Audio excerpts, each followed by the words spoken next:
Welcome, everyone, to the CRL podcast. I'm your guest, Atlanta Racing, alongside Heathen and Flash. How you guys What's doing up, everybody? Good, All buddy. right. How about yourself, man? That's a different intro, but like I said, I love it. How are you doing, buddy? I am doing fantastic.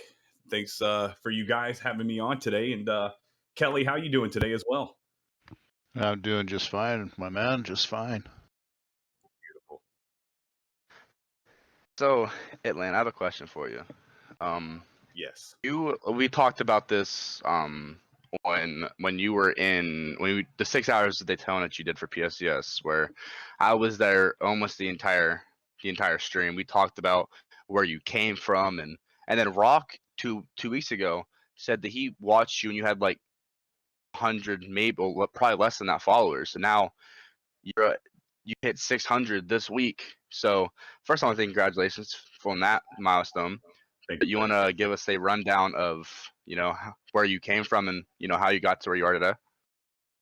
Yeah. So basically, what I did was I just started kind of doing it as fun. I mentioned earlier, like you cannot sleep a lot at night, so I'd hop on the NASCAR heat lobbies or see if anybody was playing, and sometimes I wouldn't even feel like playing. I would just go in there and start, announcing and broadcasting like it was a real race. And over time, people ended up actually, I guess liking my voice and wanting me to do it for real. So I, started doing some races and then AK Pro Boss asked me to come on for the AKA League, so I joined up with them, and of course at the time Frozen was the Cup Series broadcaster. So I was telling Heathen before this that it's kind of funny that we're back on the same wavelength over here with another league doing, her doing Cup and me doing all the ARCA and the Down to Dirty Outlaws and all that for the Pure Speed Elite Series. But kind of started doing it for the AKA League, and then more and more, some other people would ask me to, do stuff, and so it just kind of grew from there. And then, when everything happened with the coronavirus, excuse me, I kind of realized like, hey, this might be the perfect time to build my computer and get into iRacing. So that's exactly what I did. Is I built my computer and kind of waited for a little bit, and um, I actually was waiting for the Black Friday sale for iRacing. So I waited for that and I got it. And about a week or two later, Pure Speed Elite Series asked me to start broadcasting for them, and yeah, I really haven't touched my Xbox since. So it's been a fun ride. It's only been a year and a half, which is crazy, but I hit 50 followers on Twitch and I was just going crazy because I knew it's not easy to get that. So to be at 600 now, I'm shooting up there trying to get to 1,000 by the end of the year. But at the end of the day, followers aren't, everything. It's really just when I'm broadcasting and watching those guys every week and the people who join the chat. So it's been a really fun time, and I really enjoy broadcasting, especially on iRacing. I can, like, whenever I can get to watch your streams, I know you always having like a blast up in the booth. You always bring the energy. Like you probably have Yeah. the most energy of any broadcaster. Yeah, I know you a lot more energy than Flash has ever had. So yeah. Hey, I feel like I'm energetic sometimes. talk like this. We're going green now. That's how Flash talks. Hey, it depends on the race, man. I can get really energetic. Nothing like that voice, that velvety smooth broadcast quality of Atlanta, but I try. His voice is so soothing too. That's Like, what I mean when I say velvety smooth. Oh my God. Yeah, it's I actually, people say like, how did you start? Like, because of course you're not hearing the Atlanta racing you're used to right now because it's a voice I do. But that voice, everybody asks where it kind of came from, and it actually came from, if you're as about as old as me, or you can remember in like the trucks and the SUVs and GMCs, they had the OnStar system. So if you like wrecked, Oh, yeah. if you wanted to, you could call people on it. You had so basically, my mom got a new car when I was about 8 or 9 years old, and she had 100 free minutes. So she would be like, "Okay, I need to call this person," and the system could not understand her thick Southern accent. So as a 9-year-old, I'm over here. Okay, how can I make it understand me? So I was like, maybe if I sound like very professional and like very just enunciate everything. So I was, it'd be like 404-911, and that just kind of progressed into me acting like Tom Brokaw and mimicking people on TV and getting that voice kind of down pat. That's like a perfect example of what you just said, Tom Brokaw, too, because that reminds me so much too of how your voice style is with that. It really is. It's him straight up. Yeah, I watched That's cool. growing up. I don't know why. Even when I was little, like 3 or 4, I always liked to watch Tom Brokaw. So it's kind of funny that I like to do the broadcasting and everything now. But Heathen, you're talking about energy. It's funny because people will say that about me at work too. And I'm telling you, the key to having that energy, because it's either early in the morning for me or late at night, is listening to Yeah. some upbeat music. That's That's what me I every always day. do. I jam for like 20 or 30 minutes before the stream, and then so when that stream hits, I'm boom shakalaka ready to go. See, what you talk about you jamming before the race. See, I have Raycons that I use I put one in my ear. I have my headset on my other ear. Yep. So I'm constantly jamming the music during the race so I keep focused because like you can ask Flash when I don't have music, I am a total mess on the track. But when I have music, I'm actually focused for some reason. Nobody knows how I can do it. But I Yeah, no, guess just the music is I like definitely understand that. I don't know if it's because you're like blocking that part of your brain that would be thinking about random things. It's just like filled in with that music. But I'm telling you, I just put on some either, old school hip hop or some house music, and I just start racing or get ready to go to work or whatever it might be. sure. I know that your streams you also put music on. Um, Oh yeah. you've been bitten by like that copyright devil a couple of times these last couple of weeks, and mind you, you've used the exact same songs for I don't know how long you said, and you've never had a copyright, and then all of a sudden you get it. It's like, well, gotta slim down my playlist now. Yeah, no, you're exactly right. And it was so basically I had like a playlist for 6 months. It was unchanged. That was what I used. And then I went on there one day and went to some uncopyrighted music and searched it all up, made sure it was all good to go and put it in there. And there was one song, I don't know what it was, but it played like twice during 2 separate streams about a month and a half ago. And I didn't get the official copyright strike, but it sends you like a thing like, hey, we've muted partial Yeah. portions of the video's audio because of that. But the funny thing is the first one I ever got was for the Star Spangled Banner, but it said it was the only song that played the entire stream, but it said that the song was a My Chemical Romance song. So it kind of just What? goes to show how broken it is. I still have the email. It says, What? it shows the time and everything, and it shows, and then it says whatever by My Chemical Romance. So I went and looked up the My Chemical Romance song, and it samples the Star Spangled Banner. So it just baffled me that I So got. they're copywriting Yeah, Star yeah, Spangled Banner. exactly. I don't even think that's a copywritten tune because it's like a It's not. national anthem. So If it's a national basically, thing, since they put it in a copywritten song, then it became copywritten. yeah. I do want to say that you just talk about the muting part of Twitch, which honestly I do like kinda because there's the benefits to it obviously because there's benefits of like you get like copyright striked because it mutes it out of the stream. But um I played on December 8th last year. I had my entire stream I did for I did a Juice Roll stream whatever. I played Juice Roll and the Kid Lord the entire stream. And surprisingly, none of it got muted. I did not get an email for a copyright claim or nothing. So Well, I don't know what was going on that and I night. think that was helped by when you decided to do it as Yeah, well. It was on that at that anniversary, so yeah. That Yeah, that kind of helped a lot, I it does guess. speak But to that, I guess, how they look at it. Like if you're doing that in more of a tribute, then it's not more of yeah. that you're trying to Well, at that time, monetize that. I also was not affiliated at that time either. So, Exactly. Yeah, that helps too. but yeah, I no, will I can say, Atlanta, if you need music, I have several buddies who do music. I can hook you up with their stuff. see, I the have funny one thing is buddy. I do music too. Oh, even But better. no, but go ahead. Sorry, I didn't mean to cut you off. I was just You're going like fine. I do music, but I personally in some of my music I sample a lot, so Oh, okay. it's a Yeah. catch-22.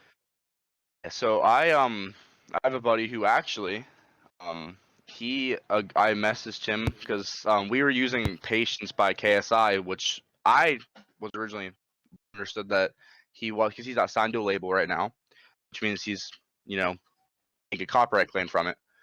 Got copyright claimed, but the funny thing is, the audio was fine. You just couldn't listen to that one part of the song in North Korea, Iran, and Afghanistan. That is odd. Huh. Like 9 in the U.S. or the UK were both where the artists that were in the song were from.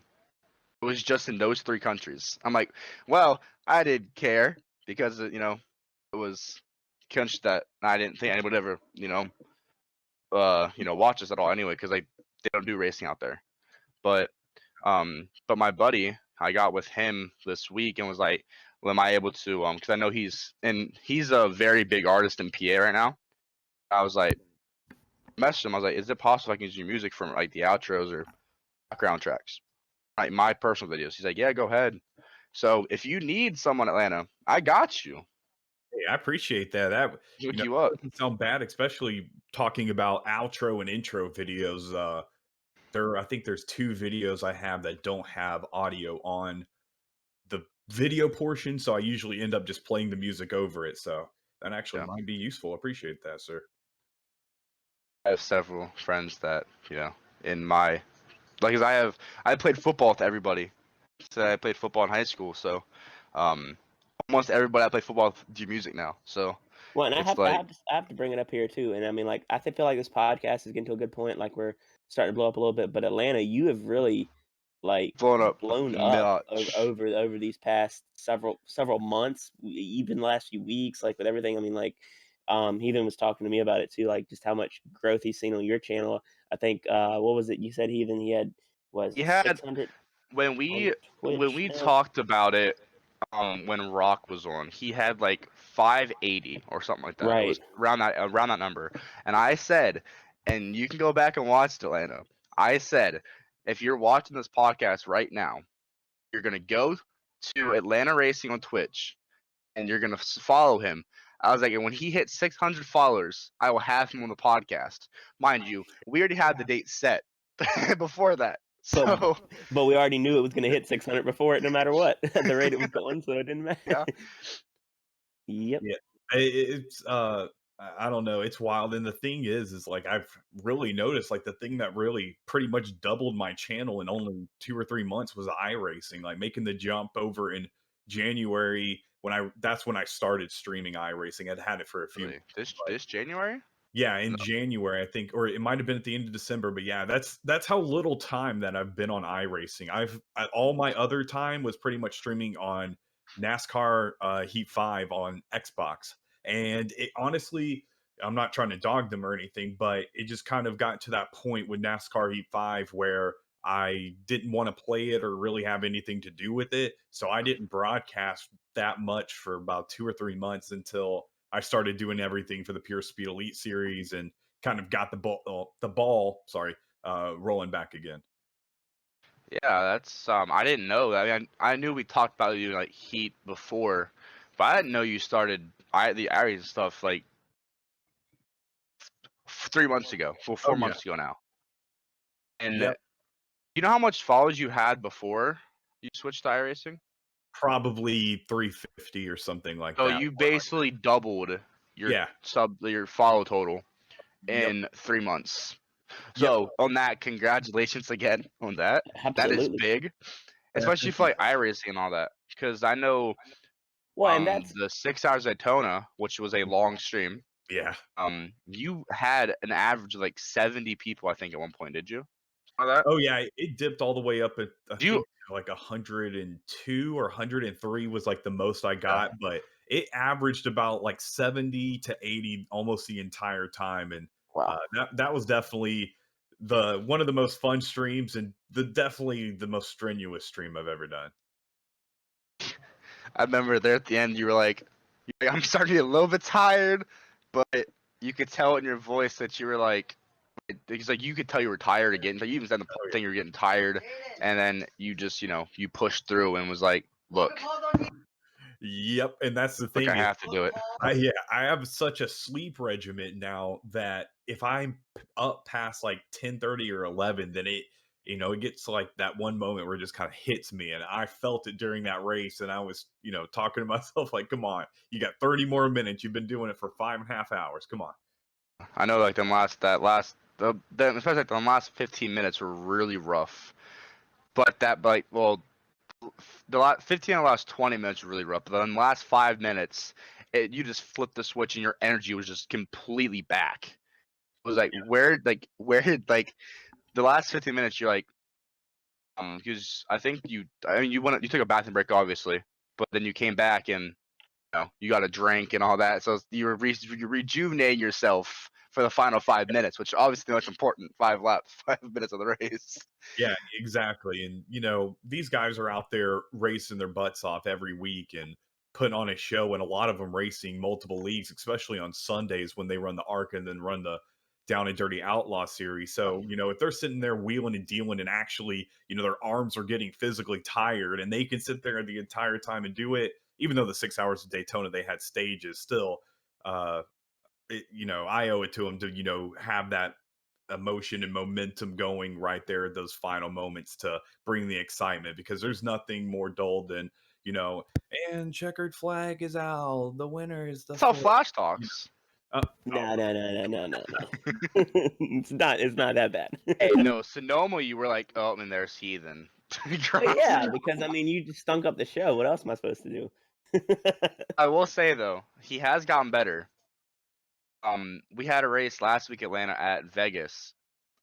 Me and Party were having the last 20 laps. We had a hell of a battle, and Flash was really getting into it. I was So loving it. I think he's been watching you quite a bit to get that energy and like the drive to do something. That if you can, that's what I'm hoping. Like if you're at home and maybe you're nodding off to sleep or something and watching the stream, or you're getting tired, maybe me getting excited will wake you up a little bit and get you into the race. So it's all the end goal right there, is just getting everybody excited and having fun during these races, and kind of trying to bring at least a realism factor with the broadcast. So when you go back and watch it, you feel like, hey, I'm watching something that's worth a while. Exactly. So I have a question for you, Atlanta. Yes, sir.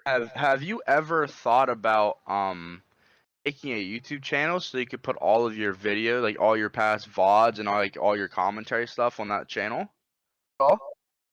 I have thought about that multiple times, and honestly, it's something I need to do. One thing I We did it. One thing I need Just to did it. do is get some more storage, just because I know, True. doing 3 or 4 races a week and downloading those and trying to post them is going to just eat up data. So it's kind of like, I'm like, should I upload the whole broadcast? Should I do clips? Maybe a 10-minute section, maybe like the first 10 laps, middle 10, last 10. I don't know. But We'll that's kind of say good. on that. Sorry to cut you off, but with what you just said about the downloading part, there for the longest time on my personal stuff, I would just if you link your a YouTube page up to your Twitch, you can just export it straight to YouTube. So you don't have to download it or anything. It just goes straight there, and then you could, Oh, all that. So just saying, that's useful. I appreciate you telling putting me that that. out there, putting Hey, that out there. I didn't know that. I really appreciate that, because that honestly would Are you, make it a lot easier on me if I knew I could just I can just export those files over. Were you making an announcement now that there might be an Atlanta Racing YouTube page coming the next week? Hey, there might be. You never know. Well, I know that whenever it happens, you'll have at least 4 subscribers, because I'll subscribe to all 4 of my accounts. So Hey, I appreciate that. Hey, I will too. So that's 5. Hey, I got 5 right there. I'm already on a roll. I appreciate it. bro, you're already an eighth of the way there to my personal. I'm at 42 in my personal, and the podcast is 43 now. So I got overtaken. That's Hey, great. I looked earlier. I think earlier today you guys were at like 38 or 39. So Yeah, y'all we gaining were some we were at followers. 38, and then Rock, well, Marty, as everybody knows him as well, Rock as well. He was on the podcast 2 weeks ago. DB Broadcasting, both, well, you saw DB posted us on Twitter. Rock posted us on Twitter. You posted us on Twitter. Rock posted on the Heat community page. So did DB. So without you guys, really pushing this podcast, we'd probably see like 4 subscribers. So, well, 5, including Flash. So, No, y'all got a good podcast over here, and honestly, y'all's podcast episode today, the one with Rock NASCAR, whatever, I think it was number 5. That's the Yeah. first podcast I've ever listened to the whole way through. hey, that's Awesome. I'm something. glad. I mean, That's we awesome. enjoyed recording that. That was a lot of fun with having him too. So Yeah, like I said, I've said this every single podcast after that. I know I talked to you before we started recording here, Atlanta, but our guest fell through that podcast, so I messaged Rock like 5 minutes before we were scheduled to start recording, and he he didn't even like hesitate to say yeah. He instantly hopped on. He talked, and then we started the podcast. And he gave a lot of information that I didn't even know. Apparently, he's been watching me and you since we were like wee little lads. Oh yeah, big I words. heard him say that. I knew that too because he was one of the first people who like popped in there and was like, "Hey, what's up?" Because of course, when you first start streaming on Twitch, not everybody like chats, or maybe nobody. No one chats in my stream at all anymore other than Rock. So Rock would come in there and say like he'd be like, "Best of luck to all the drivers and best of luck to the broadcasters tonight." He would always just say stuff like that. And then when I hit affiliate, I think he was probably one of the first people, I'm sorry, to donate to the channel, donating some bits. So he's always been super supportive, and I've always said he's kind of like the father of the NASCAR Heat side of things because he's always got our backs. He's always watching our streams. Like I almost am certain that if I stream, that Rock NASCAR is going to either watch it and chat or at least watch it for a moment. So yeah, he's a Rock great even guy. Rock even said that like without like the streamers, that none of this would have had like Heat community page that he runs won't even been there, like because his big thing is like he wants to promote every single league and like congratulate the winners and all that. Like he said, he wants to congratulate every winner because he's like, yeah, the inside the league people say congratulations all the time because it's respecting inside the league, but nobody really sees like no one outside that league really sees what goes on, like who won the race. And he was like they deserve it, like congratulations in a way. So I apparently he watched me when I was aggressive little nerd, I'll say. Which was like it's probably when I first started streaming. So he's probably been watching since I had like 10 followers. So and that like and I didn't ever check my chat, so he might have been chatting the entire time. I don't know. Yeah. Now I can't go a single stream without first person in my stream is always Rock NASCAR 388. Every single stream, doesn't matter what I'm streaming. I because we had Office Week for PSES, I streamed a Minecraft thing, and he was in it, and was like, "Good luck with your race tonight," and there was no race. it was me having fun. So I don't know, Rock's the best, man. He is like he's donated so much to every streamer that's affiliated, at least from Twitch, for like the Absolutely. NASCAR period. I know he's always in your streams, even your iRacing streams, always talking to you. So Mhm. he has like 30 monitors or something like that.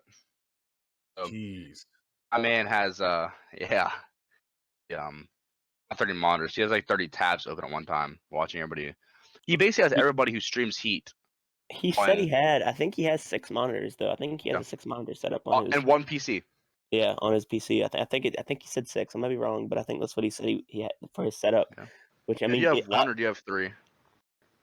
Insane. Yeah. Embarrassing. We'll be right back with the podcast after a message from our sponsors. Today's podcast is sponsored by Northeast Texas Storm Chasers. Northeast Texas Storm Chasers is a small group made up of 5 chasers throughout the Northeast Texas region. They cover any and all severe weather events that affect their area. No matter if they are out in the field or behind a phone on the couch, you can guarantee this group will keep you and your family safe and prepared for all modes of severe weather. For more information and or questions, please visit their Facebook page, Northeast Texas Storm Chasers, and be sure to click that like button. Thank you. This has been this is a crazy podcast, dude.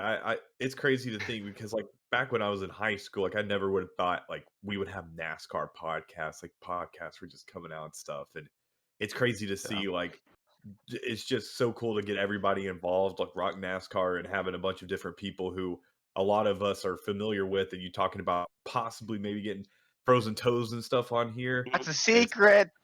That was a Hey, secret. Well, and Now it's out I would there. say I would say that's such a good point that you made there, like Yeah. about having a NASCAR podcast. Yeah. Like, I also thought when the idea was put out to me, and he even like thought about it, I was like, well, that's weird. I don't know how's that going to work. You know, that I don't think people would want that. And I'm like, and then I hear it. We do our first few, and I'm like, this is working. I like this. On the You know, second one. it really is. It's I think it's something that the community was one too. They, you know, it's kind of our daily routine for a lot of people to listen to different podcasts, and why not make NASCAR Heat a podcast? You know, and when you think about it, Well, it's NASCAR in general, really, because we talk about yeah, more than just like yeah, it's heat. more than just the heat. I mean, you know, yeah, I mean, we like having you on, like with iRacing and you know, real Mike NASCAR, on like everything. Wednesday. Oh. Well, by the time when y'all see this, Mike won't even be on the podcast yet. So that's a spoiler alert. Sorry, guys. Oh no, you'll hear him here in a little bit. We're gonna have him again. I mentioned it. You'll hear it here in a little bit that was a pre-tape segment. And we'll probably be doing more of those as we get different guests to accommodate their schedule. This is how we're doing it, but absolutely, and I think it's working great. And Know that I had the idea that I brought to Sammy and Mike when PSCS first started. Well, like when we branched out, I was like, I want to do something that no one's done before for Heat, and you know, me being the dumb kid, like, no, it's not gonna work. Like your voice is annoying. I know it's annoying, but people listen to it, so I don't really care. yeah, I mean, it But can be annoying, and you still put some use to it, like you're doing. I mean, yeah. it's all right. I can oh my God. like because their big thing Atlanta was like, how are you gonna stay focused on like a topic? Because my mouth can run like a duck's butt about any topic for like 2 hours, and it's like staying on topic was the one thing. Cause I have really bad ADHD, so stay on topic's a thing. That's why I didn't have a co-host at all. And then when CRL Party, who hosts, who's the owner of CRL, because I brought up in the chat, and he was like, he messaged me and was like, "You being serious?" Like, yeah, I've always wanted to do a podcast. Like that's like what I've wanted to do. And he was like, he's like, find you a co-host because I know you ain't gonna be able to stay focused. Like, okay. First person I messed with was Flash. And I'm like, and he said, yeah, right away. I'm like, because me and Flash have such like a really good connection. So just glad that he said yeah. And then Stanley, well, Quack, as everybody knows him as, he hopped on and helped us record the podcast. Because if it was for Stanley Atlanta, we'd be streaming on Twitch. And the Discord podcast that we're doing right now, the interviews on the Discord, would not be possible. Wouldn't be Without him. not without his help. So, I mean, Yeah. and the Thank fact you to that Stanley. what we're doing with and what we're doing with YouTube, I mean, it's all thanks to him for sure. To be able to edit this like we do and have his expertise on that. You know, because it does take a lot of work to get it right and get it all sounding good, especially having to splice the audio off of here on top of that. And then when we, I mean, like what he's gonna have to do, like you said, he's gonna have to. This one's gonna be hard. I mean, splicing a few different interviews together, which I think that's what we're gonna be doing a lot though in the future with different guests we have. I mean, we have to accommodate their schedules. I know with Frozen, we're gonna have to. It's already out there now. Oh, I know absolutely. if Suave can work his magic. Well, I will say though, since we have you Atlanta on the podcast now, I think that might make her want to come on the podcast now. Yeah, So. I'm a little lucky because I believe that Frozen's got like, you know, she's got married and family and all that jazz and stuff. Whereas I, you know, I have got my girlfriend and stuff, but you know, I don't have any kids or anything that I have to take care of. So I know there's only been one time, which is crazy. I think that she couldn't stream a race because somebody was sick. But I mean, she's a She's a warrior, dude. trooper. She's always working on graphics, always working on the stream, and then doing that family stuff too. Sometimes I don't know how she does it all because um, she's just I feel like constantly going. So big kudos to her because she does a great job and she's got a lot on her plate. Yes, she definitely does. I didn't know that she was a mom. Um, Think she is. I think one time when we had an AKA race that she said her little one was sick or something like that. So I think she does. But either way, like if my dog was sick. either way, like Yeah, it's either still a way she lot. does. It's still a lot that she has to do a day, whether she has a kid or not. Life is stressful, so especially in this day and age. Oh yeah, So, especially during all this COVID-19 stuff. I'm gonna which hopefully you said about get a go vaccine ahead, soon. sorry. Yeah, which you said about earlier about with the COVID thing. I want to extend on that. A lot of like streaming, like esports in general, wasn't big really. Like it was big, but it wasn't like mainstream. Mm-hmm. But ever since COVID hit, esports is now blowing up. Like there was, I think last year was over like 2 million Twitch channels that were affiliated last year. Yeah, it's And dude crazy, especially when you've got iRacing on Fox, like that Fox Sports or Yeah, I whatever it know, might. right? That is like unheard of before that. on regular TV shows, like regular, like everybody gets it. Because I know it was on Fox for the Bristol race last year, I think, or most of the ones all the ones last year actually on Fox last year, or Well, NBC or whatever they were on. I will always stand by and say that, a lot of sports were hurt due to COVID. A lot of sports, I mean, some sports maybe were helped in different ways. NASCAR was the one sport I think that benefited from it the I think Kyle most Larson gets out of suspended. everything. Yeah, well, other than him, yeah, well, it didn't benefit him that well. If you look at it long term, it benefited him. I it mean, did. he was with a stronger team than he was with. But What happened yeah, next I mean, anyway? I think NASCAR overall, they're the ones that benefited from it the most with that exposure and iRacing. I mean, it's iRacing itself Everything did. blew up. And It was speaking big of that, before, but it blew up. yeah, but speaking of that, with you, Atlanta, like I know you're following grew like crazy. I could not believe that with us over in PSCS that we saw from where we were at with doing the NASCAR side of things, then we get to iRacing, and within it was I don't know exactly It's how 2 many months, months. but it blew 2 up to over months. 1,000 followers, and I was told that, and I saw it, and I was like, "Are you telling me that it's triple what our main Facebook page had?" Or After NASCAR being stuff. after being a thing for 2 or 3 years, we tripled that in a few This is months your just being on iRacing. I this was is like, your 3, that was 4. insane to me. It The really is. amount of You yeah. get the team, and I don't know. It's just got such more of a realistic factor to it, and such a bigger following, and it's more of a worldwide game where I feel like NASCAR Heat is a little bit more marketed just to the United States, where you do find people from other countries. Australia, UK. That's about it though, really. But iRacing, I'll get on here and I have, the SDK gaming software running at the same time that I use for streaming. So it'll tell me every driver's nationality by flag, and a lot of Australian, Canadian drivers. But then you will see drivers from all over the world. Like, although there will be flags I have to go look up because I don't recognize them. So it's really, Wow. really cool to see that on a game.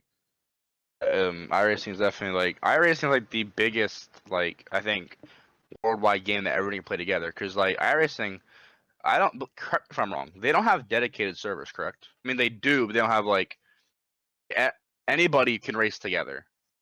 Except COD, there's like Yeah, like East North. Coast and West Coast. Yeah, I Or don't at know least if the US. iRacing does There's that. NA East, NA West. Same for Fortnite. NA East, NA. Oh, there's Central now, and then there's NA West, and then Oceania, which is like Australia and all that, and then Asia, then whatever else. So and then Europe, obviously. But yeah, I think iRacing is the one thing that doesn't have that, and I think that's a beneficial for the game being so like big. Is because it doesn't matter where you're at in the world. Like I'm in PA.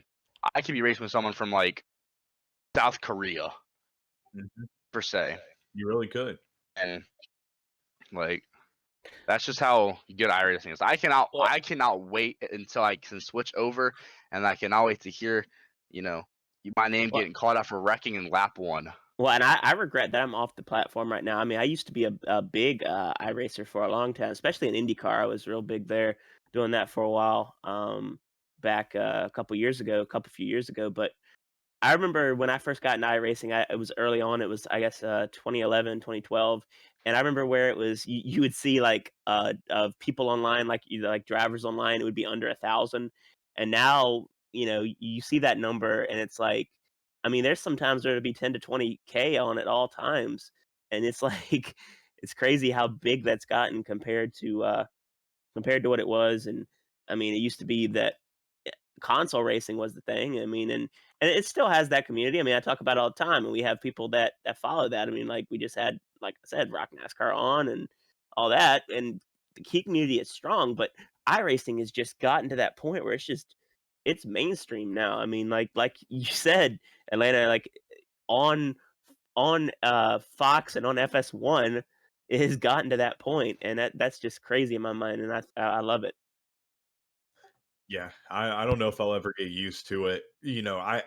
I'm used to it because I like it, but it's just never gonna hit me like, man, like I can't believe that some of these guys, maybe you could have raced with or whatever, and now they're throwing that up on TV because the first race they ever did, people were kind of like, I don't know if I like this. Like it's a game, and now nobody even questions it because they know it's gonna be a good race. Yep, and that's what it's I have about. a question for you, Atlanta. Is What's it up? possible for the rest of your interview? This is from Suave.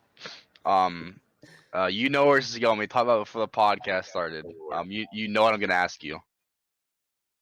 To do Larry Um, Mack. Larry Mack. See the thing. Suave told me that it's good, so I need to hear it myself. Wait, how's this gonna go? I don't know. Hey, Suave said that Atlanta is a hell of a Larry Mack impersonation. So I can't do the entire thing, but I can say what I always say because he's always saying Right. the most like generalized things like that you would already know. Let me think of something. Something like, now they got 4 tires on the track right now, and guys, they've got a race car driver in the race car now. He's going to have to go off pit lane before he goes back on the track. And guess what, guys? The car is moving What? forward. What? Yes. That's crazy. He's Holy the only hell. one I can kind of I don't even feel like it's that good of impersonation, but I can kind of get him. With No, Mike Joy, I it's can a good say, one. my joy, my joy. Oh man, but yeah, I That love is Larry Mack. amazing. He's just such a character, dude. And I feel like when he's like up there in the booth eating ice cream cones and shoveling or hitting the tire or whatever he might be, just acting goofy. And I don't know, like I love that about him. And I feel like that's kind of why I was like, oh, maybe I should impersonate him so I can act goofy too. Well, that's all. I didn't. I know Suave said. Oh, sorry, Rico, as you know him as. Rico Suave. Rico. He said it was good. I didn't know it's better than good. like, like you put that alongside like his whatever they call it, like the tendencies of like the last caution, or whatever.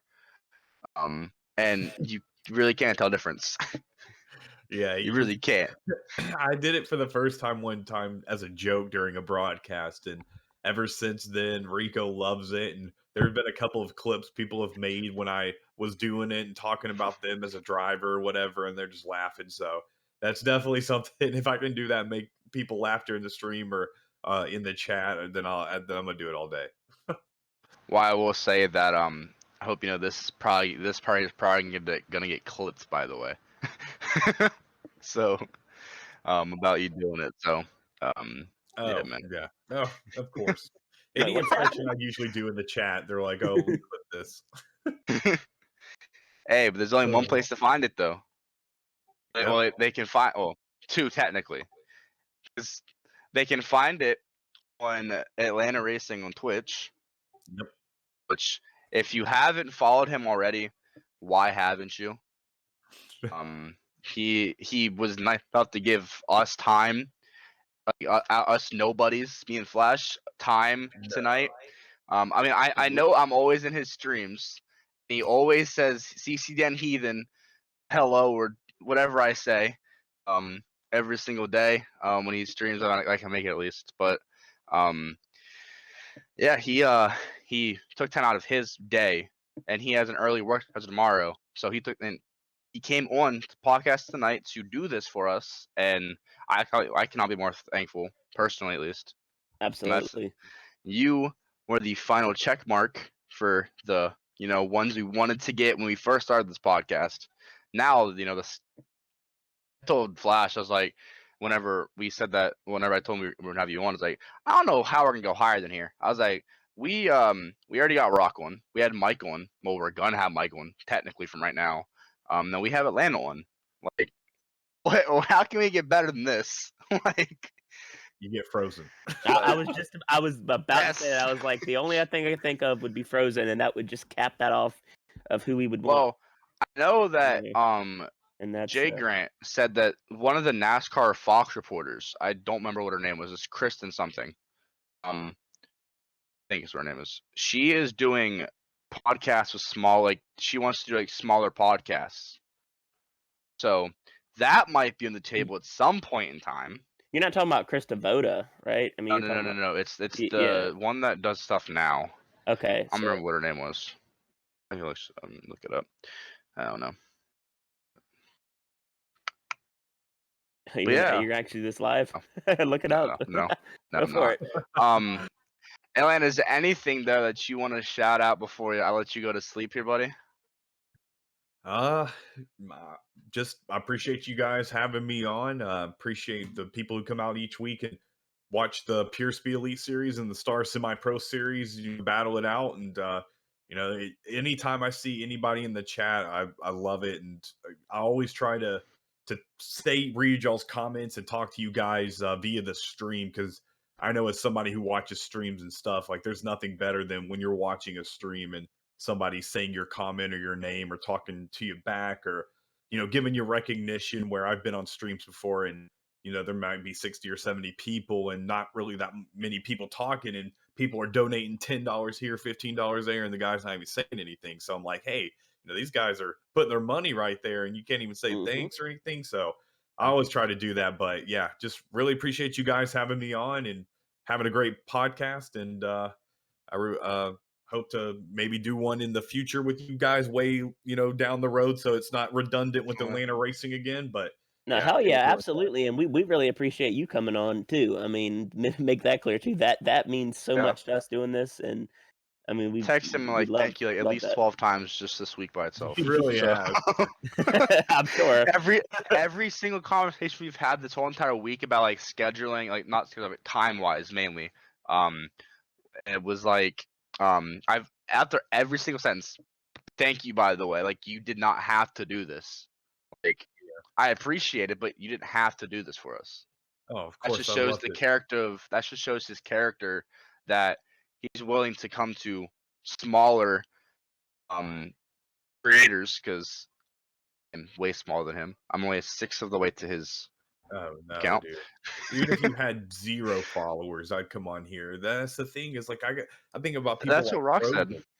Like Frozen started, she had like 2,000 followers maybe on Twitch when I started broadcasting, and any question I had, anything I needed to ask, she answered every question, was so nice to me. And I thought from the get-go, like, hey, if she's so nice to me doing this, like, I gotta be, super nice to, I mean, I already am, but try to be super nice to everybody and not cuss in the streams and make it family friendly so everybody can watch it.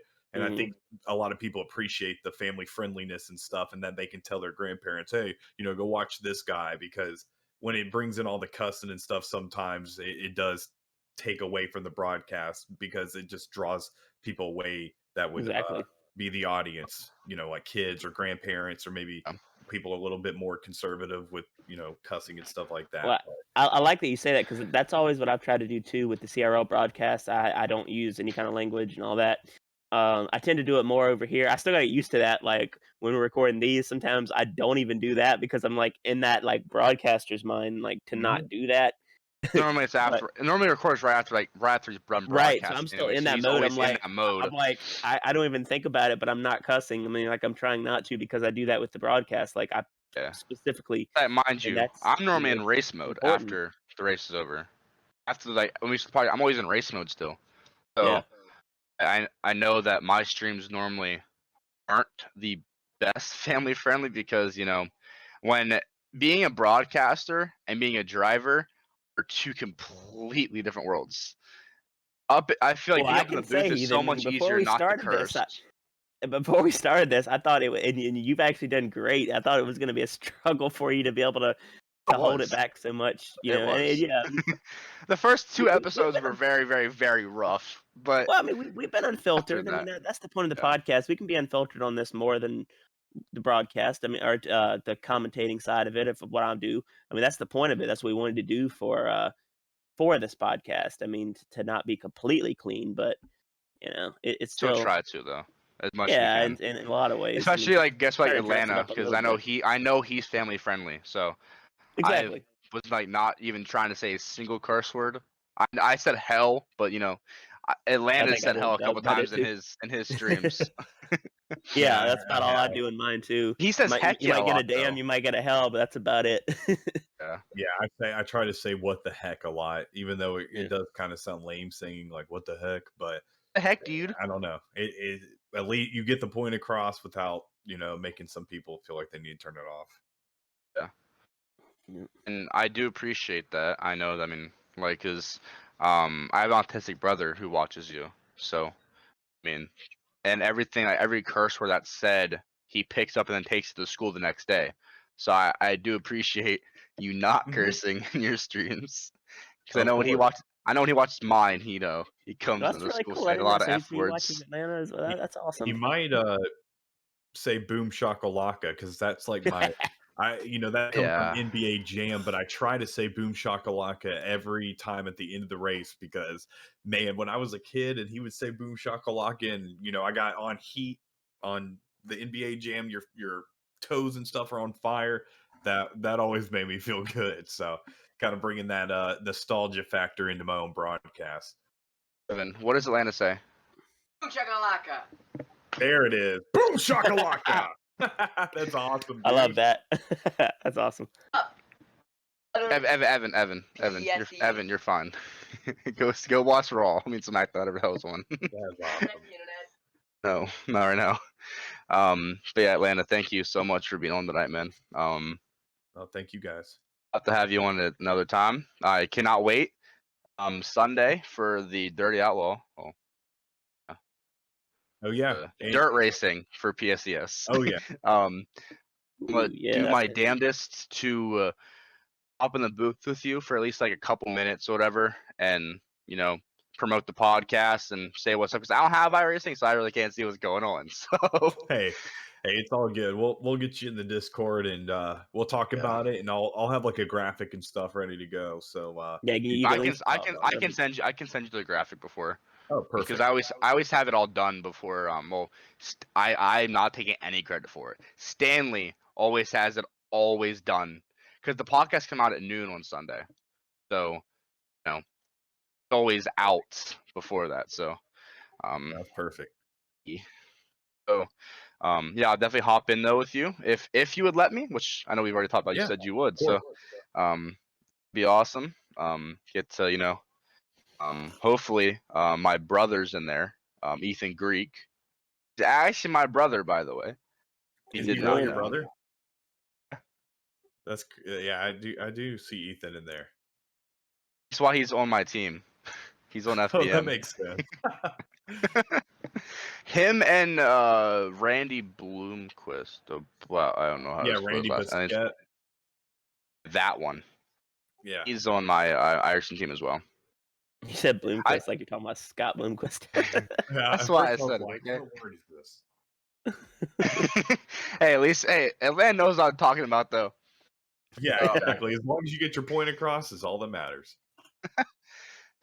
But I cannot wait to hop over to iRacing whenever we move down south because our move got delayed. So I kind of in the same boat that I was before. So cannot wait to hop over there and either on you in commentary for like till I can start racing or until I'm comfortable racing at least.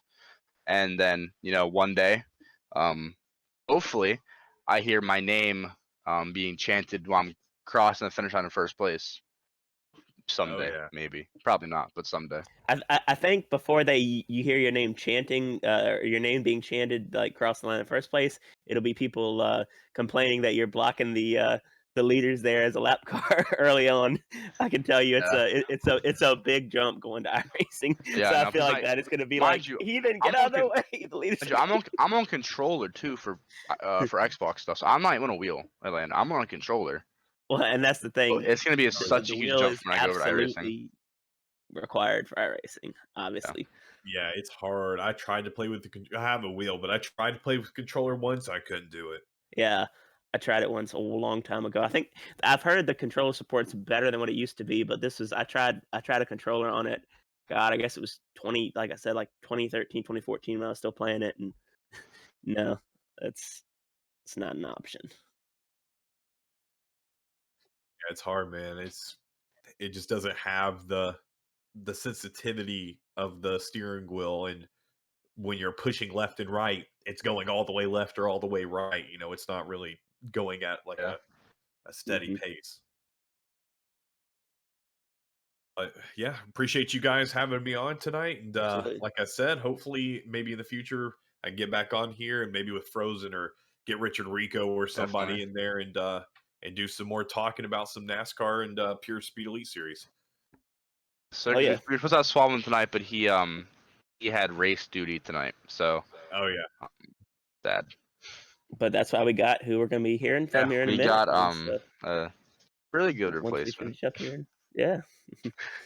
But yeah, thank you so much for coming on, Atlanta. That really makes our night here for this and what we're trying to do out here. So for me as well, I appreciate it. Anytime, guys. I've told you 1,000 times. Yeah. Thank you. And, you know, Yeah, I won't blow your inbox up on the thanks, but Hey, I didn't. like you To be did. fair, I But only I I have to only say said that thank when he you messaged me again. first. So true. I'll go Yeah, my way but to say yeah, thank you when people don't message me first. hey, Learned my it's all lesson good. doing that. All right. Well, I appreciate you guys having me on, and hope you both have a Yeah, great rest buddy. of y'all's night. And Kelly and Quack, Thank you. I hope y'all have a good night as well. Absolutely. Thank you so much. Doc doesn't Thanks, guys. talk. Thanks, He's Alana. There's Kim. But that was the interview with Atlanta. Now we're gonna skip right over to I call him a replacement earlier. I'm sorry, it's not a replacement because, to be fair, we're gonna have this man on at some point. He just it got moved up on the Yeah, lineup it a did. little bit. Yeah. He is my favorite Canadian on iRacing. Debatably my favorite Canadian in Heat as well.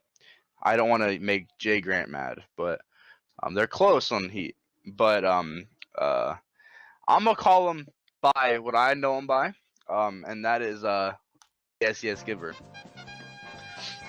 Welcome to the podcast, Giver. Thank you, fellas, for having me on. Appreciate it. It's Absolutely. it's great to be here and chat with you guys. Yeah, we haven't talked to you in quite a minute here. I know. International podcast official. Right here. International. There we go. Now you're across borders. Yep. I know that last time we talked, because PSS hasn't really raced since 2 weeks ago, I guess. And though that week was just stressful as it was, then it was both 2 dirt races. I don't even think, did you race at all that week? I forget. I think I only raced the one race that week. I had some family issues that I had to look after, and I think that's why I had to skip the second one. I know that in the party, normally it's me, you, Cap, Nixium, and Mike is normally our 6. That's in that party. And then Jay Grant, Chevy when they went run the race with us. And Haas. But that's like really the only time I really get to talk to you is during race time, because normally you're always here busy stinking up the show. In a good way, not a bad way, in a good way. Over here in iRacing. Yeah, it's been a little bit of a switch for me. I mean, I started with PSES back. It's almost been a year since I've been in the console league. It's been a year. Yeah, That's crazy. It has been. Yeah, it'd be pretty. Yeah, it went really quick, and of course, like you mentioned in your interview with Atlanta, that the COVID kind of brought that on for me. I mean, I figured, hey, I'm gonna be stuck at home. I may as well buy an Xbox and a NASCAR game and start racing. And because years ago, when my kid was still young, he used to race the NASCAR games on the Xbox. So I used to join him once in a while and have some fun and whatever. And then when COVID hit last year, I ended up, I was racing just against the computer or whatever, AI, I guess they call it. And, I was thinking I was doing pretty good and whatever. So I thought, I was looking on Facebook. I seen a few Facebook pages and it said, why don't you come join our league? So I kind of put my feelers out there. I said, yeah, I'm interested in joining a league that doesn't crash you all the time and whatever else. And so I think Suave ended up messaging me and saying, hey, we got some tryouts happening. You're welcome to try out and whatever. So I was nervous as hell. I remember that. I was just sweating because I wasn't sure how it was going to go. And I had never raced online before up until that point. Yeah, it went pretty good. And, Suave and Sammy both vouched for me to come in. And I think Blaze did as well. And so that started my career, so to speak, in the console league. And I think it was probably September. I had to get a new computer for home because my other one kind of cropped out. So I said to Suave, I said, hey, if I get a new computer, and would you have room for me in the PSES iRacing series? And he said, absolutely, come on over. And I remember Atlanta saying in this interview there, it was quite the switch, and really it was for me, but I accustomed pretty quick to it. Actually, I find I can drive better in the iRacing series than I can on the Xbox, and rightfully so. I mean, it's more of a sim than a game, Absolutely. right? So it's been going pretty good for me. I mean, I have a lot of bad luck, getting caught up in wrecks and stuff, but I think I finished 5th in the points for truck side, the truck series, and I was I think 6th in the Cup series last season. So I haven't won any races, but I consistently finish pretty good in the points, right? So that's really all that matters. And I'm part of the admin team on the iRacing side, so I help out Richard Rico and the other admins and to help run the league, and it's quite a bit of work. There's a lot of different series we have running, and a lot of different issues that we have to deal with, but it's been really good. I'm having a lot of fun.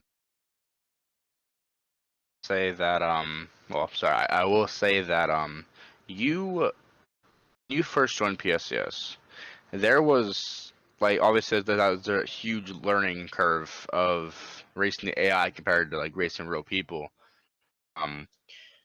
You were the most respectful person to get around. Not in a mean way, but when we were when leaders were laughing, because like the first 2 months, you even said that you were around the back just so you didn't mess everybody's race up. But I remember the Vegas race in the playoffs. You had a career day. You finished top 5 in all 3 series. Beat me in all 3 series. In the cup race. And that was big. Watch your progression from when you first started with us till the end of the year last year was huge. You went from running the back, choosing to run the back at least, to actually giving everybody a run for their money. You got the feel of it towards the end of the year last year just by practice. I know you were on a good bit last year, practicing for the races when a lot of people really didn't practice really. Well, a lot of people did, but there's some that didn't practice because they didn't feel like they needed to. Me being one of them, but Yeah, Yeah, that's exactly kind of how it happened. I mean, when I first started in the console series, I didn't want to come in there and pretend that I knew what I was doing and stuff, because I really didn't. I didn't know. And thanks to you, you helped me quite a bit throughout the season to help me understand how the car handles on the track and different tracks and what you had to do, different lines and stuff like that. Like I never knew any of that stuff. So for me, it was a steep learning curve, and I basically said to myself, look, I'm not going to try and come in here and be somebody I'm not, and just let everybody race their race. And basically I was watching all you guys, because you were all fast and up near the front, and trying to understand what lines you guys are running at different tracks, and how do you enter and exit the corners and stuff like that, because I didn't have any idea. So I mean, that was a lot of the reason I ran at the back most of the time, and then, like you said, it progressed as I started to understand what the cars would do and the track conditions, and the car handles differently around other cars, especially in the corners. It gets tight, it gets loose, so you got to be prepared for that kind of stuff. And that's stuff I learned from you guys as I was racing throughout the season last year. And that race in Vegas, it actually came down to, I think, fuel mileage, I believe. Did you win a stage? I didn't win a stage, no, but I ended up finishing third in that race, and because everybody ran out of gas, and I think it was myself, Turner, and one other car. Jamie, I think. Yeah, it was Jamie. Yeah, that had enough gas to make it to the end, and that's kind of what got me in the third spot. So I mean, it wasn't because I was fast, but it was because of the way You were still fast that race. Yeah, I mean, I've been getting better, and I think I'm still not there. And the few races I ran this year in console, I mean, I'm finishing a lot better than I have in the past. So I mean, I'm getting better, but I attribute that to the iRacing side of things, because I'm learning in iRacing how to really drive the car and how to really drive the track. Because in iRacing, the car is so much different. It's I bought a different wheel to get some of the force feedback. I think they call it a true force. It's a G923. That's the wheel I use. What wheel did you have?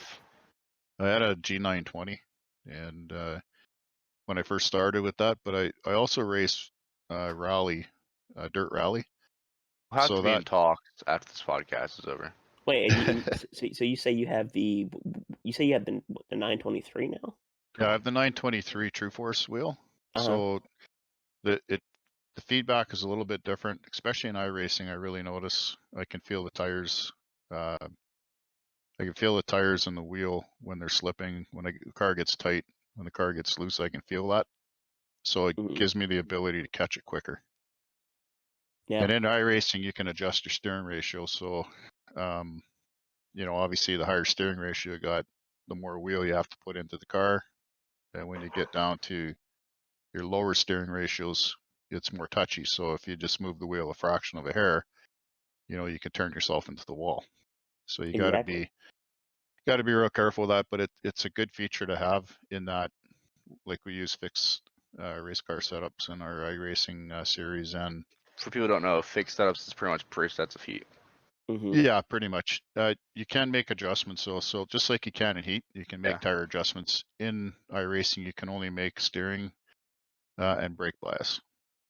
You can't do anything else. Very limited, but hey, at least you can put the brake bias and freaking presets and iRacing. You can't do that stuff in heat. Yeah, and you can change your brake bias in the car. So as you're driving throughout the race, track bar in car 2? Is that not a thing in iRacing? No. That'd be nice if it was. The fixed setups on iRacing are a lot better than what we get over in heat. They're very comfortable to drive, regardless of the car, regardless of the track. But one question, before you give her, while we're talking about hardware, I mean, you said you got a PC and all that to run it. Do you know your hardware that you run? Like, what do you run, like, for a graphics card and all that? I'm real into stuff like that, so I was wondering what you. My graphics card is a 1660. The heck's the name of that thing now? Is it a TI or is it a Super? It's an NVIDIA Or GeForce. okay, so it's probably just a standard 1660. Well, it could No, be it's it got could be the some. TI. Yeah, it's got some. I'm just going to bring up the program here while I'm on here, but it seems to have no problem running my games that That's exactly what I was getting to, because personally I'm gonna look at getting back into the iRacing side a little bit, and I would need to know what, like, a basis of what it would run good on. I mean, I've ran it on the older cards, the GTX 1080 I had a while back, and I ran it on a 2080 Ti for a while before I sold my system. But I think what you're saying, what you run on, that probably runs very smooth for what you have. Yeah, And it actually works quite well. It's yeah. like I haven't had any issues with it, Hmm. and it's doing pretty good. I'm getting like 106 FPS. Nice. Yeah, and it's consistent, and that's the way I have my settings in my iRacing portfolio fixed up. But it's called the GeForce GTX 1660 Super. Okay, so you got the Super. Okay, so that's a good card. Yeah. And you probably run that. How is your setup? Like, do you have a TV, or you run it off a computer monitor? Or I was going to run it on the TV, and then I was recommended by the computer store not to do that, and I don't know why. I'm not very good at that kind of stuff. I don't understand um, the reasoning, but so I ended up buying a 27-inch monitor, and that's what I run. I clip my steering wheel to the desk. I got a shifter that I use now, and yeah, Hey, and I, yeah, I won't get too technical with it here on the podcast. I'm sure people would fall asleep if I went into the technical side of why that is. But Stanley has fallen I'll asleep.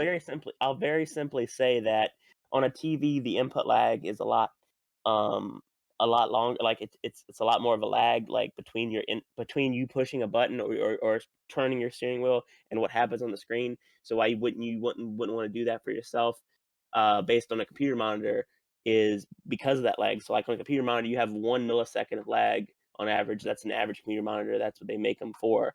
On TV, they've gotten better. They used to be like 25 to 35 milliseconds of lag. Now they're down to under 10. But still, with it being a TV and it being a racing game, you want the lowest input lag as possible, hmm because that extra few milliseconds of you turning the wheel and what you see on your screen, you know, that can create problems for you and everyone around you. Like that's why yeah, you are better having it on a monitor. But that I get makes that sense. recommendation for And sure. Yeah. and this is it's a gaming monitor too, so Yeah. it's Absolutely. there's must be some kind of settings into it that I'm not really familiar with, but it works really good. I kind of relate it to the Timmy Hill setup when he was Oh, racing on and TV last year. It, when they showed that picture of that, he's just sitting at a desk with it mounted, and, that's exactly what I got. I mean, he won I the got the race. monitor. Yeah, I got the monitor in front of me. I got my wheel clamped to the desk, and Yep. I get bugged in Discord quite a bit because they can hear me when I hit the grass. They can hear my steering wheel. Well, and it's funny. It's funny to me because, like, you talk about Timmy Hill, he won that race at Texas in the Yeah, iRacing series with that, yeah, and then you look at Jimmy Johnson. He had the full. It was an IndyCar setup, obviously, when he was yeah, testing to go into the IndyCar series, but it was a full on simulator setup with force feedback built into the seat, like a full on setup like that, and he struggled. He struggled his ass off to be able to actually make laps around the track with that. I yeah, mean, you're talking 10, 15 grand at least, yeah. compared Yeah, to some of them are quite expensive. a couple I have thousand a buddy dollars. of mine that's got Timmy. 10,000 into his. Yeah. Wow. Yeah. Yeah, he's got triple screens, and he's got he's got the Fanatec wheel, and he's got different wheels he can clip onto it, and because he races F1 a lot, so his setup is quite extravagant. But I don't have that kind of coin laying around, so Yeah. I'm you know what? At the end of the day, I'm having fun racing with you guys, and uh, and I do it with what I got, and that's what I got. So I mean, it's to me, it's not a competition with anybody else trying to get better wheels and Hmm. stuff like that. This one seems to work good for me, and I mean, I'm having good finishes sometimes in the iRacing series, and I'm Absolutely. running. I'm actually running with the leaders this year in the Heat series, so I'm quite happy with that. Yeah. But I'm learning, and for any listeners out there, I'm the driver of the number 14 Cup car in both series. So in case you want to check it out, I'm not really fun to watch, but it's a good stream to watch because on the iRacing series, I find it's very entertaining racing. If you're a race fan, you like to watch. I even watch the heat races back. I mean, I think they're equally as entertaining. There's some moves that guys make in the heat series that kind of like blow my mind. And then in the iRacing series, it's much of the same kind of racing. It's a little bit more technical in the iRacing side, I'll say, because you have that ability to control the car a little bit better than you do in heat. You know, it's in heat when you watch back some of the streams, the cars are weaving all over the tracks, and meanwhile the drivers are really not doing anything. So it's kind of funny that Yes, it they are. happens like that. But yeah, I mean, some might be, but it's it's a lot different on the iRacing side, and it should be. I mean, for the amount of money that people pay for iRacing, it it should be better. That's just the way it is. So Yeah, I mean, like you said, there's a lot of money you can be put into iRacing, and it should be that way. yeah, For sure. yeah. But no, it's I'm having a lot of fun, and a lot of people don't realize I'm 57 years old. I'm turning 58 this year, I didn't and even know how old you were. You never told that. That's exclusive oh, didn't I? I information. I thought didn't I know did. how. No, we didn't know how. You didn't know Yeah, how. I mean, Caps. We knew that you and Cap were close in age. We just didn't know exactly how old you were. You never yeah. said. You said you were in your 50s. You never All told us right, what. Quack, this is the time where you put that TMZ exclusive sound clip in right here, and then we just get that. but I'm He's good at putting those sound He clips. writes that down right now. Yeah, but exactly. I'm an old guy, man. Like so I don't have the capability in the brain anymore, or the Same. reaction time that I have when I was younger. So I mean, it takes me a little bit longer to learn this stuff, and everything's pretty technical, and I'm not really a technical guy, but I can learn it, but it just takes me longer, right? So I mean, I'm an old guy having fun with a bunch of guys I met online, and I've developed a lot of good friendships with everybody and relationships, and yeah, I'm having a good time with it. It's a lot of fun. We'll say when you first joined PSCS, within the first month, you hosted a $100. It was 25 a stage, and then what? 100 for the race. Yeah. Right? So basically, $150 if you won all 3 stages in the race. It's a good Prize race for pool. me. 100% cup race at Talladega with AIs on, mind you. No one thought That was that'd be fun. good That was because fun. the AIs on, but it was so I still much remember fun that was a doing. lot of fun. Yeah, we And had a blast. Yeah. some scumbag 3 flashes won that race. I don't know how he got the win. But He drove his ass off to get that. I'll tell you, he was. Barely. It was So good. there was some strategy being played at that point in time, but we'll Yeah, go with that. yeah. We had a deal. Well, you helped. I definitely had a Push. good run that night. Better than I Yeah. ever bring to the table in these races lately with Yeah. To be my Well, fair, it was something that I set up, or wanted to set up with in the league. I talked to the admins before I did it because I wanted to make sure they were cool with it. Yeah. But I felt it to be something as a like give back to the league, and thank the league for allowing me to be part of it. Because really, to be honest, I wasn't a caliber driver that they were accustomed to having in the league. So they look for good caliber drivers and good clean drivers. But I think the main thing with me being in the league was I was clean, and I didn't wreck respectful any. as well. Yeah, and I didn't wreck anybody. I get out of the way when the leaders would come around and stuff like that. So Aggressively out of the way, I might add. yeah, well, I mean, near Either the he end, slams himself into the wall at a place where the walls, unless if I'm around him. If I'm around him, he I slam always into goes to you. the bottom. He goes to the bottom because you know that I'm most every track in heat. I'm always on the outside ripping it. Yeah, So you always from the bottom. Well, you always ask me where do I want? Because everybody else always says bottom. You're just like, Heathen, where do you want? Because you know I'm gonna be like, yeah. It could be anywhere. You surprise me every Could time. be So apron, could be the yeah, wall. could be the grass. No, That it's happened. That happened a couple times. it's something I wanted to do for the league, and I felt it was going to be I wanted it to be fun for everybody because we were near the end of our season and people were getting a little bit antsy with each other, and playoffs are coming, or maybe we were. No, the playoffs are coming. It was in between the playoffs and the regular season that I set this up. So it was something I wanted to do for the guys in the league and give them everybody a chance to have some fun before the playoffs started, because I knew it was going to be pretty intense in the playoffs, and there's going to be a lot of jawing back and forth between teams and whatever. But I think it was a success, and I know Flash will say that for sure. But It definitely was. I had fun too, but all my mind went to No, Flash. I'm actually very surprised how well the AI worked out with that, and yeah, it made me think afterward. And I know a lot of leagues wouldn't want to do it, but it would be cool. I One think race a year.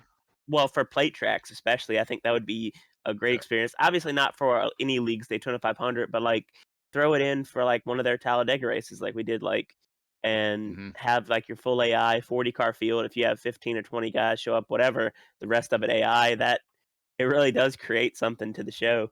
Well, that's the thing. To be fair, it'll give the cars in the back a chance to catch the pack, right? So Yeah, that's one of the reasons we threw the AI in there. We did some testing with it before we set that up. yeah, and, me and you did. Yeah, that's right. Me and him ran 100% race, just us two and AIs. And yeah, and we're you can go to the front with the AIs. So I mean, I thought, well, why don't we do that? And it worked pretty good. I mean, everybody, the leaders are still going to be the leaders, and they're still going to run away from the field. Let's face it. We ran presets though, so it was all equal. Because you said, and I quote, "I want this to be as even as possible. I don't want it to be, I don't want no one having an advantage. I want everybody to be on an equal playing field." Yeah. So, and I think we ran one times wear as well. I don't think we pitted all that entire race because I can't remember. Yeah, we so did pit because we had a couple issues we had to pit. Oh. But one of the things I didn't do when I pitted was up my tire pressure. So my tire pressures were just whatever I had them at with the. I couldn't figure out how come everybody's driving away from me. They went to 60 on all four tires. Yeah, That's what exactly. happened. Yeah, that's exactly it. But yeah, man. I cannot wait to. Are you gonna be there Tuesday for Martinsville? The plan is to be. Martinsville's not a really good track of mine, but Say, we can have the back together, Giver. Me, you, and Mike. To. That's right. We are off on Monday on that, aren't we? Yeah, trucks are off. I got Martinsville next week in iRacing too, and Cup. So I mean, I got to practice for that too. Somewhat practice. So we're at the Xfinity at Martinsville then on Tuesday. Yeah, and then Wednesday is Cup at Martinsville. Yeah, all right. Yeah. And I don't know what the schedule for CRL is because I don't know if we're running this week's schedule because heat servers were down for most of the week this week, and really leagues didn't really get to finish the league races here in heat this week. So CRL canceled their week and moved it back a week, I think. Yeah, and as far as I know, we're running the same schedule this next week that we were going to run this week for that. Okay, so that means Charlotte Roval is Friday. I forget what the hell was. Yeah, Bristol is Thursday, and then it's Talladega Wednesday for Cup at 9:30 Eastern. Thursday will be the trucks at Bristol, 9:30 Eastern, and then Friday will be the Charlotte Roval, 10:30 Eastern. I'm gonna have fun. Yeah. So. Yeah, I'm not a short track student. That's you for know sure. this. I mean, I had trouble at Bristol in a truck race. I like some short tracks. I kept banging off the wall, and one of the things with iRacing that a lot of people don't understand either is they changed their settings a lot. So when I say that, I mean they update their tracks, they update their track conditions, they update the tires on the cars, and so you could be driving the track one day and it feels really good to you. The next day they change their settings and you got to start from scratch again. So what they did with the Bristol track is even if you just scrub the wall with a 0x, it'll shoot you to the inside of the track. It just it's kind of weird. It's almost like you catch an edge of the wall and it just shoots you across the track. So I was having that issue. in that race, and I didn't have a good finish, but I knew I wouldn't anyway because Bristol is not one of my good tracks. When I ran dirt in Bristol last week, I don't know if you You were, watched the stream or not, hey, but you were doing really good.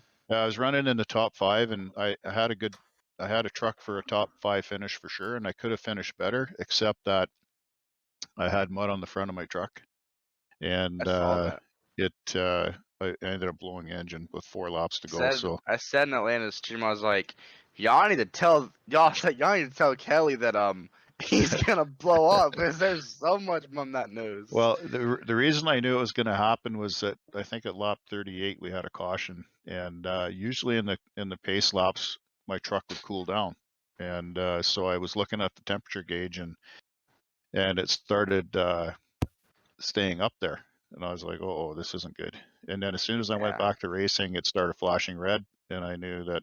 So it lasted 34 laps before it cratered, and then I had to go to the pits and get a new engine. So yeah, My that question was my. is, why didn't you pit under that one caution? Well, we get didn't this pit stuff off? because well, it doesn't clear the mud off though, right? It So doesn't. no, you can do tires No. and gas. And I had enough gas to get to the end, and my tires, the tires weren't wearing. Even when the track glazed over, we had good tire wear going on, so we didn't bother pitting. And I think the leader, the guy that won the race, he ended up pitting on that last caution, and he still got back to the front anyway. But it just, that was one of the reasons we didn't pit. And because I thought of that after I blew the engine, I'm like, oh man, I should have pitted. But I recognized that they don't clean the mud off the front of your grill. The only time you get the mud off is if you get a fast repair. So, but it was fun nonetheless. I had a great time on that track. I mean, it was a fun race to watch. That definitely adds to it. You gotta have it had some good. That's It had some good action, like especially in the front. I think the first 3-4 trucks were, neck and neck for a few laps, and there was some pretty good action going on. Yeah, I was running third most of the race, and then when my truck started having issues, I lost a couple spots, and then I'm thinking, well, I'm in for a top 5, and then when I seen my temperature gauge flashing red, I'm like, I'm not in for a top 5 at all. It's like, never mind, I'm not. Yeah, so I ended up 9th, I think, with a lap down, but what can you do? That's racing. Either way, though, still a solid finish. Yeah, it was a good run for a 26 truck, the one I run in the truck series. So you ran the Tyler Ankrum truck, don't you? Yeah. The exact paint scheme, the white one though. Yeah. You should run the black paint scheme. Black paint scheme's a lot better. Well, he's got a few that I have in my stable. I usually switch between the orange and black and the white and black, or white and orange, sorry. And then he has a black one, the Chevrolet trucks. Really? Yeah, he does. Yeah, and it's got Leona on the back of it, and so I run that one at the plate tracks usually, but yeah, it depends. I will say that started this podcast, the episode with Rocco on it had 91 views, and it's up to 95 now. So maybe by the end of this end of this podcast, it might hit 100 views. Flash. Yeah, that's amazing. That Stanley, go watch it. I'm kidding. Don't go watch it. It might mess up the audio. Add one more thing to what he's doing over there. I actually keep forgetting we're live. I keep thinking I'm gonna. Tends to happen sometimes. That's what we wanted to feel like. Just having a general conversation with. Yeah, absolutely. It's about racing. Right? So. I forget it sometimes too. If we're like when we're recording, when we're not. Sometimes I'm like, all right. Just be glad no one's gotten canceled yet for saying something they shouldn't say, because if they forget about it. Even if we did, though, Stanley can be like beep and bleep it out. Yeah, all of our favorite drivers aren't like certain ones. So, my favorite driver's never said a racial slur ever. No, Kyle Larson, he's never been in trouble for nothing like that. Nah, Haley Deegan hasn't either, bro. No, Haley Deegan hasn't said any kind of R words.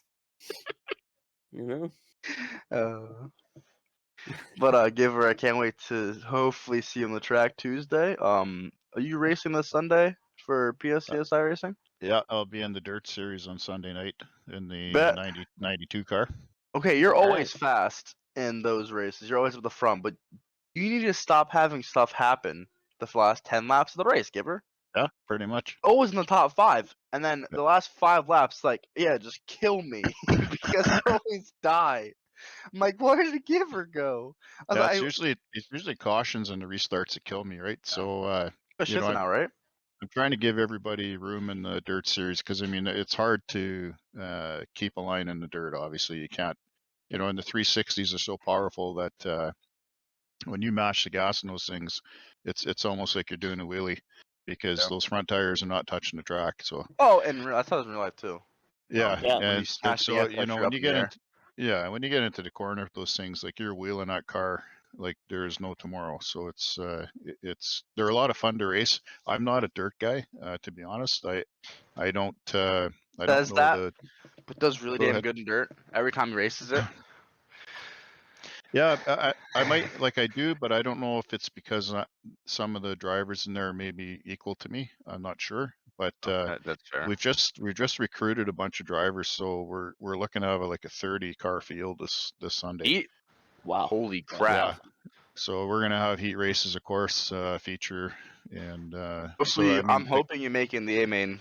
yeah, the caliber is going to be a lot better. I'm kind of thinking myself, I'm going to be maybe not in the top, might be mid to back of the pack, but that's okay because it's not about me. It's about the show we put on for the viewers of the stream, right? So, Yeah. you know, if we can put a good race together, dirt race together, and have some good content, you know, for everybody to come back and watch it. That's really what means a lot for me. Not that I mean, of course, I'd like to finish good, but Yeah. I also, As every racer, anybody who has a competitive aspect yeah, does. Like yeah. they all obviously like when Flash interviews me, like when I finished top 3, he's like, I know you aren't happy about it because like he's like, obviously want to win. I'm like, Pretty much what I at always some start with. at some tracks I know I'm not gonna win. Like, and with the competition level, No. in Again, CRL. TMZ breaking news sound, Stanley. TMZ breaking news sound. He's admitting that he knows some tracks he's not going to win. I know that though. It's funny you mention that, Heathen, because you know, as myself, when I see you guys place, you know, second, third, even though you didn't win, I'm like, oh man, I wish I could have second or third. Like I would just be over the top. But a lot of drivers like myself don't understand the competitive nature of the drivers that are running in the front because they want to be first. I mean, under no circumstance they want first place. So as me as a driver that, you know, is mid pack to the back of the pack, I get how you guys feel when you come in second or third, even though I'd be happy to get it. You know, Yeah. so it's something that a lot of drivers don't understand. You know, they say, "Oh, well, second's a good finish." What are you talking about? Second in me personally, second is like the worst position I could ever finish. Yeah. I'd rather finish last than second. At least if I finished last, I knew my car wasn't good enough to win. If I finished second, it's like I'm the first person that he beat. Mm-hmm. I'm the only Good point. I was one car away from winning the race. Like, Mhm. and there's so many times where I can go out and dominate a race and still finish second. Those races hurt, yes, because I knew I had the best car, and then just stuff didn't go my way at the end with normally lap cars. But that's a trending theme with me, isn't it, Giver? Even ever since you joined, I've always complained about lap cars. Every single race, I'm always getting messed up by at least one of them. Well, and you know, But, and if you know, in the real racing world, they deal with the same thing, right? So there's especially always varsity. lap cars.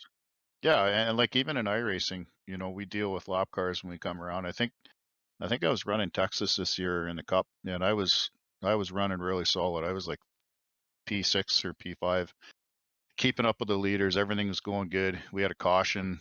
The restart was good, and then as the lap cars started coming into play, it you know, there's lap cars that want to stay on the lead lap, so they're racing you for that position. Yeah. And it's kind of frustrating as a driver that's trying to get around a lap car, because I was that driver that would in a lap car that would just let the guy go by, but not thinking that, you know, if I'm the first car a lap down, I'm going to race you for that position.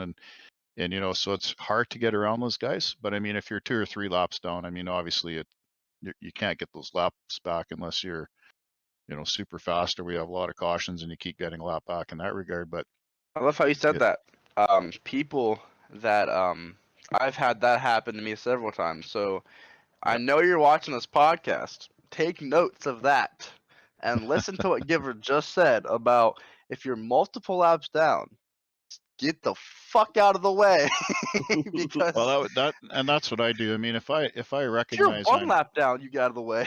yeah, if I'm 2 or 3 laps down, like I'm getting out of the way. If I'm 1 lap down and I have a chance to stay on, or pardon me, if I'm trying to stay on the lead lap, I'm going to race you for that position. Different. I Yeah, might not yeah, be sure. successful, If but it, I'm yeah, still going to race you for it.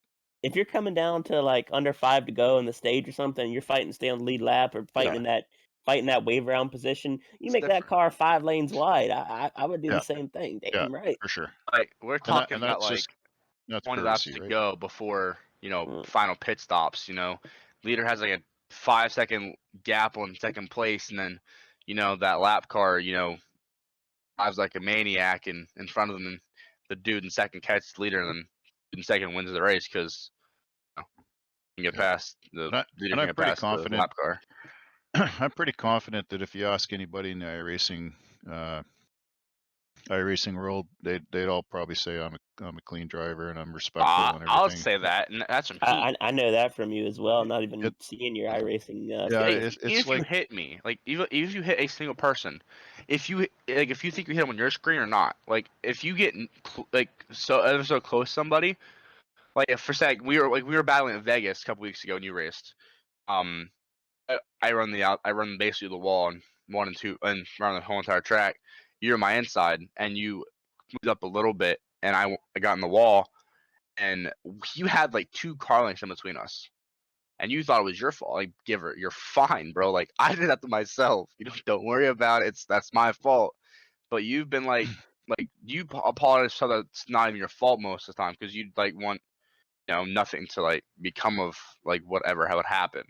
yeah, I mean I like to race clean and I don't want to be the cause of wrecking somebody else's race or a chance for the win, right? So I mean, you know, it's a difficult thing to balance. I mean, I'm a racer like anybody else. I'd love to win. I cannot wait to win my first race in either the iRacing side or the heat side.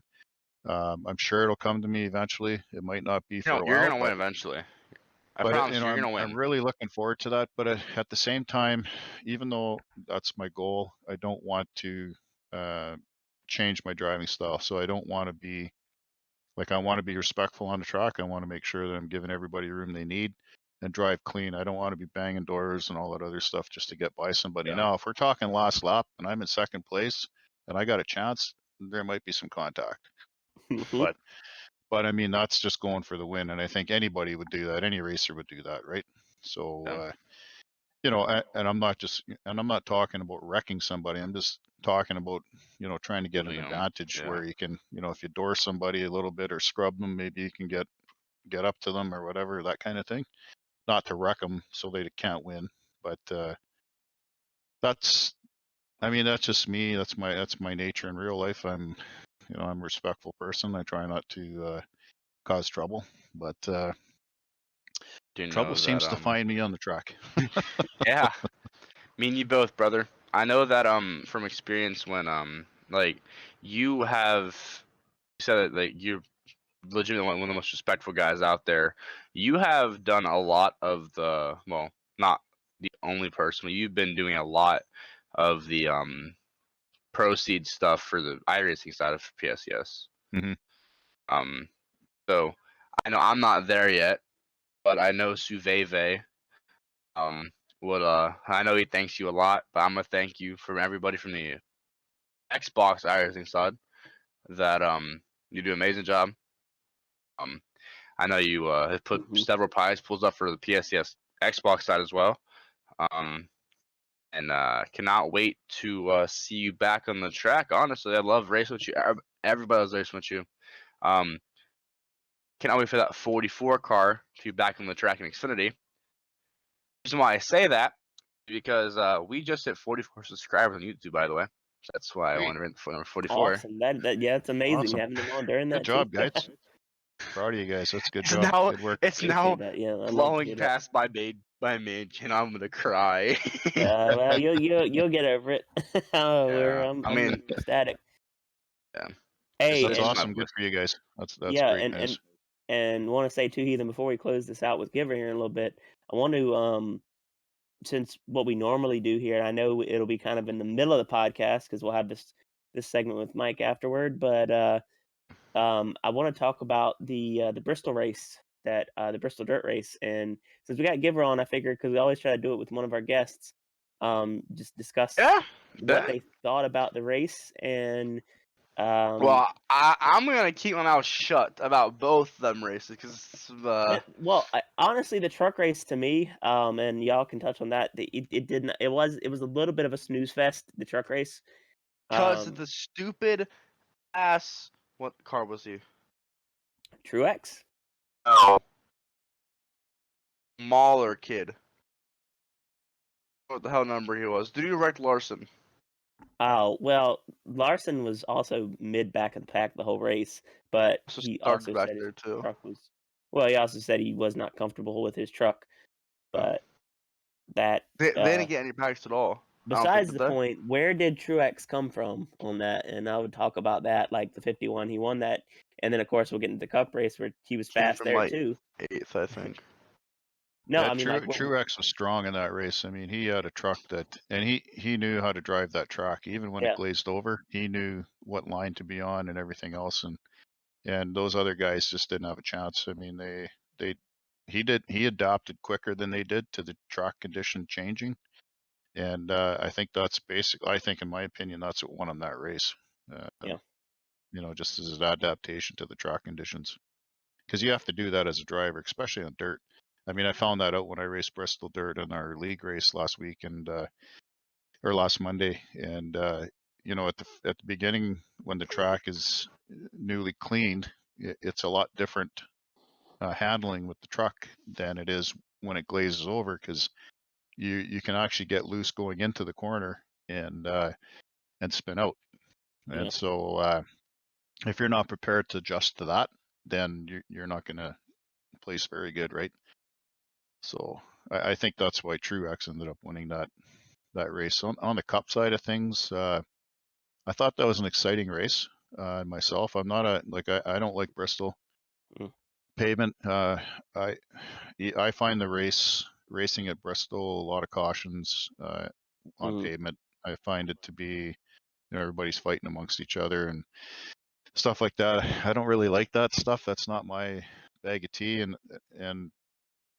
But on the dirt side, I got to say I was pretty pumped to watch this dirt race for two reasons.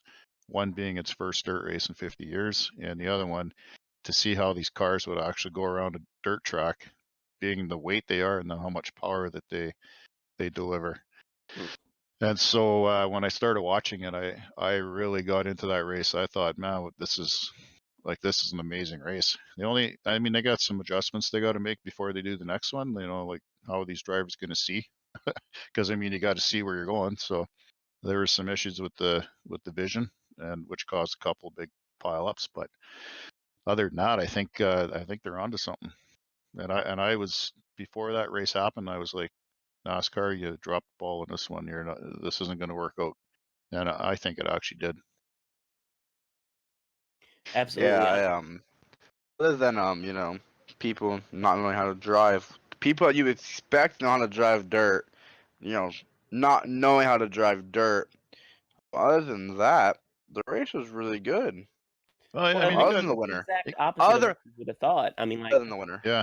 and yeah, no, the winner was amazing, and don't you It was down that at trash. all. Um, um, but no, it really. I mean, I would never have picked, even though Logano is my driver. I've talked about on the podcast. I would never have picked him in a million years to win that race. No. Dick I'm rides sorry, I would Pagano, by not the way. have picked him to win it. It surprised me more than probably any win he's ever had. And I mean, the whole top 10 in a way surprised me because I mean we talked about it for a while. Obviously, Larson got in a crash. Yeah. Um, But I mean, when he went from dead last to 13th in 3 laps. yeah, I mean he was fast. I mean, and then It was circumstances. his race to lose, but then when he Right. got the top 5, it's like Christopher Bell lost all talent in the damn world. I mean, like I said, And like I would have thought Larson, in front Bell, of Larson. even Friesen would have been higher than he was. No matter Friesen if also first was starting up. that was like his first time in a stock Yeah, car. I mean I get A that, but stock car period. I also Because he was felt like never in Xfinity he would, either. or yeah, I also felt like he could have, yeah, that he would have been higher up though, even either way, like top 15-ish. And then you got like Chase Briscoe, Briscoe like also rode the damn wall. So one person I didn't expect to finish even more than where Logano won was Ricky Stenhouse finishing second. I Yeah. would never Yeah. fucking do that. Yeah, I didn't have that either.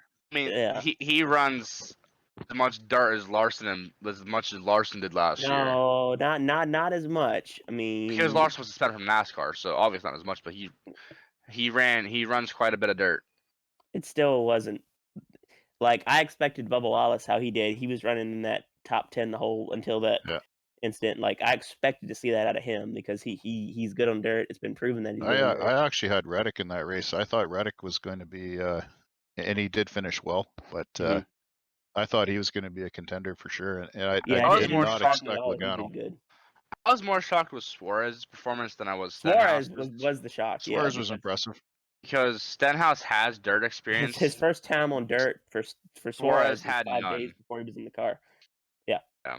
So, and Logano, like he ran the modified race before that, and he had a little bit of experience with it. He's ran dirt before a You're little in the bit. truck race too. He wasn't in the dirt truck race, but But it's difficult. Like Suarez was. you know, if you think about Suarez was. No, I was talking about Logano, but if you think about the dirt racing in general, I mean, wasn't in the booth. dirt racing is close, and there's not much room out there, especially on Bristol, anyways, to begin with. And I really found that out in the truck race I raced on Monday in our league race. There's not a lot of room out there, and these trucks do not hold on to onto the dirt like dirt cars do. So no. they don't handle the same. I mean, if you watch the stream back, or if you did watch the race on the stream, you'll see that we have the wheels cranked right to the left going around the corners, and then you have to get out of the wheel as on exit. So if you don't do that properly, you're into the wall or you're spinning out. And one of the things I noticed that translated to the dirt races that were live on TV is that the same thing was happening. I mean, those guys were turning those wheels and people were beating and banging off each other, and that's exactly what happened in our iRace. I mean, it was the same same thing. And you just can't get around it. I mean, it's dirt racing, right? So I mean, I think there's a lot of probably forgiveness for that aspect of it. You know, from the guys. I mean, I didn't see a lot of dust ups happening in those two races I Bowl watched. happened. Yeah, Dust Bowl, exactly. But you know, I hope NASCAR can do something with respect to that, because I mean, you can't be in a Dust Bowl driving 700 horsepower cars and 5,000 pounds Because piling into everybody, right? So I feel like it made the stands, like people in the stands, because that race was packed in terms of COVID. That was a packed like race. Yeah. So yeah. And then people could barely see the damn track. I'm just so happy they watered the track. What, in my opinion, they should have watered at every single stage break. Well, when they water the track, though, it makes it too slick, and they can't. Like, even if they put a little bit of water on it, it just messes it up so bad. They right? no, because they watered it at the end, like that last. Well, when they red flagged the race, towards the end of the race, they watered it, and it was like the racing got really good again. Yeah. So I think next time they were in dirt, I think both races. Hopefully, have an Xfinity race too. Yeah, I'm pretty sure they're gonna address some of those concerns. I think they should I would love water. to see the Xfinity cars on that. I mean, I just want to see fucking Gregson rip that shit. I was about to say I would love to Honestly. see that. And Allgaier was excited himself, talking about that he wished they already had done that this week or this last weekend running there. He wanted that, so I would love to see that. Like that. There's a lot of personalities in that Xfinity series, and I would love to see a dirt race. Yeah, is there ever? Yeah, they have a very. I mean, like if you compare personalities from all the series, Yeah. there's a lot in the Xfinity series. There is. I gotta agree with you there, Flash. For yeah, sure. Yeah, absolutely. And so I would love that. Love to see Dirt. Giver, is there anything before we wrap it up here that you want to shout out or anything? Yeah, I want to actually shout you guys out because I think what you're doing Hey! here Woo! is a good thing. If you like racing and everything, come listen to their podcast. Especially when they put it on YouTube, you can listen to it at your leisure. It's got a lot of good content.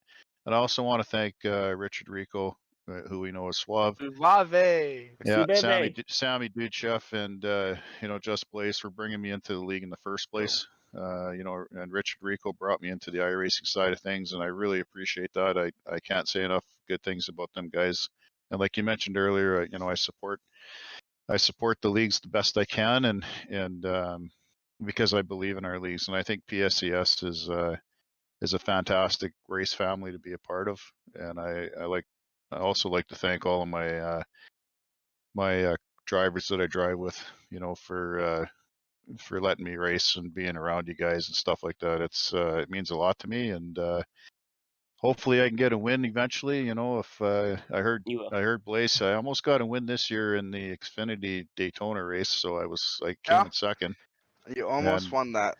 If and it Blaze wasn't Blaze was going to for push me, but I think I screwed up my pit strategy, and that's what happened there for that one. But it's a lot of fun, and my thanks goes out to all them guys for sure. I'm just glad they allowed me to be a part of this league, and so I'm part of your family, whether you guys like it or not.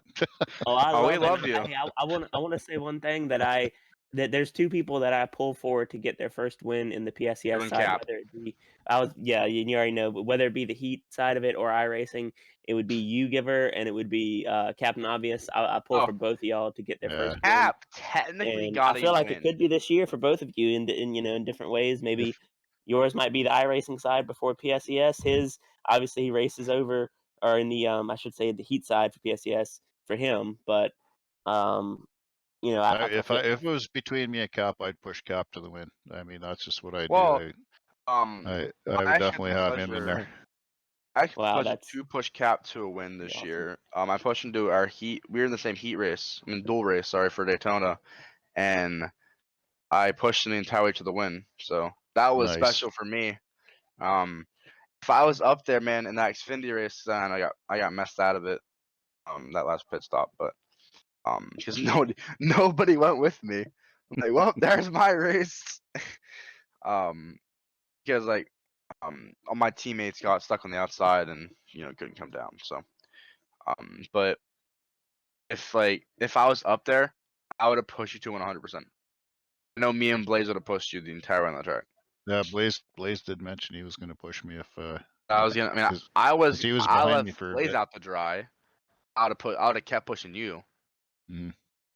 Yeah, I mean, it's going to come. But in the meantime, I'm having fun, and I'm not in the league to cause trouble. I'm in the league to have fun with everybody, and The I'm best not custom going to leagues as well. change. I'm not going to change my driving style. I might get a little bit more aggressive as I get better, but I want to make sure before I dive into a corner, I can handle my car. I'm not bumping into somebody going around them, right? So Absolutely. that's the way I'm going to approach it, and it'll come. Might take a while, but it's going to come eventually. I'll get there. And I cannot wait for that day to see that either the 44, the 14, the 26, and 92, or any other number you are in iRacing. I cannot wait to see that one of them cars with your lane at some point, man. Appreciate it, bud. Thank you for being on the podcast tonight. Thanks for having me. It was fun. Sir. With that being said, now we are going to be going over to the segment with Mike, which was pre-recorded on Wednesday night. We have a very special guest. I would say more special than Rock, but Rock's just like the greatest of all time in the community. So I can't put him above him, but he's the GOAT in my heart. He taught me literally everything I know about this game, based on life. He basically was my dad pretty much the last 3 years now.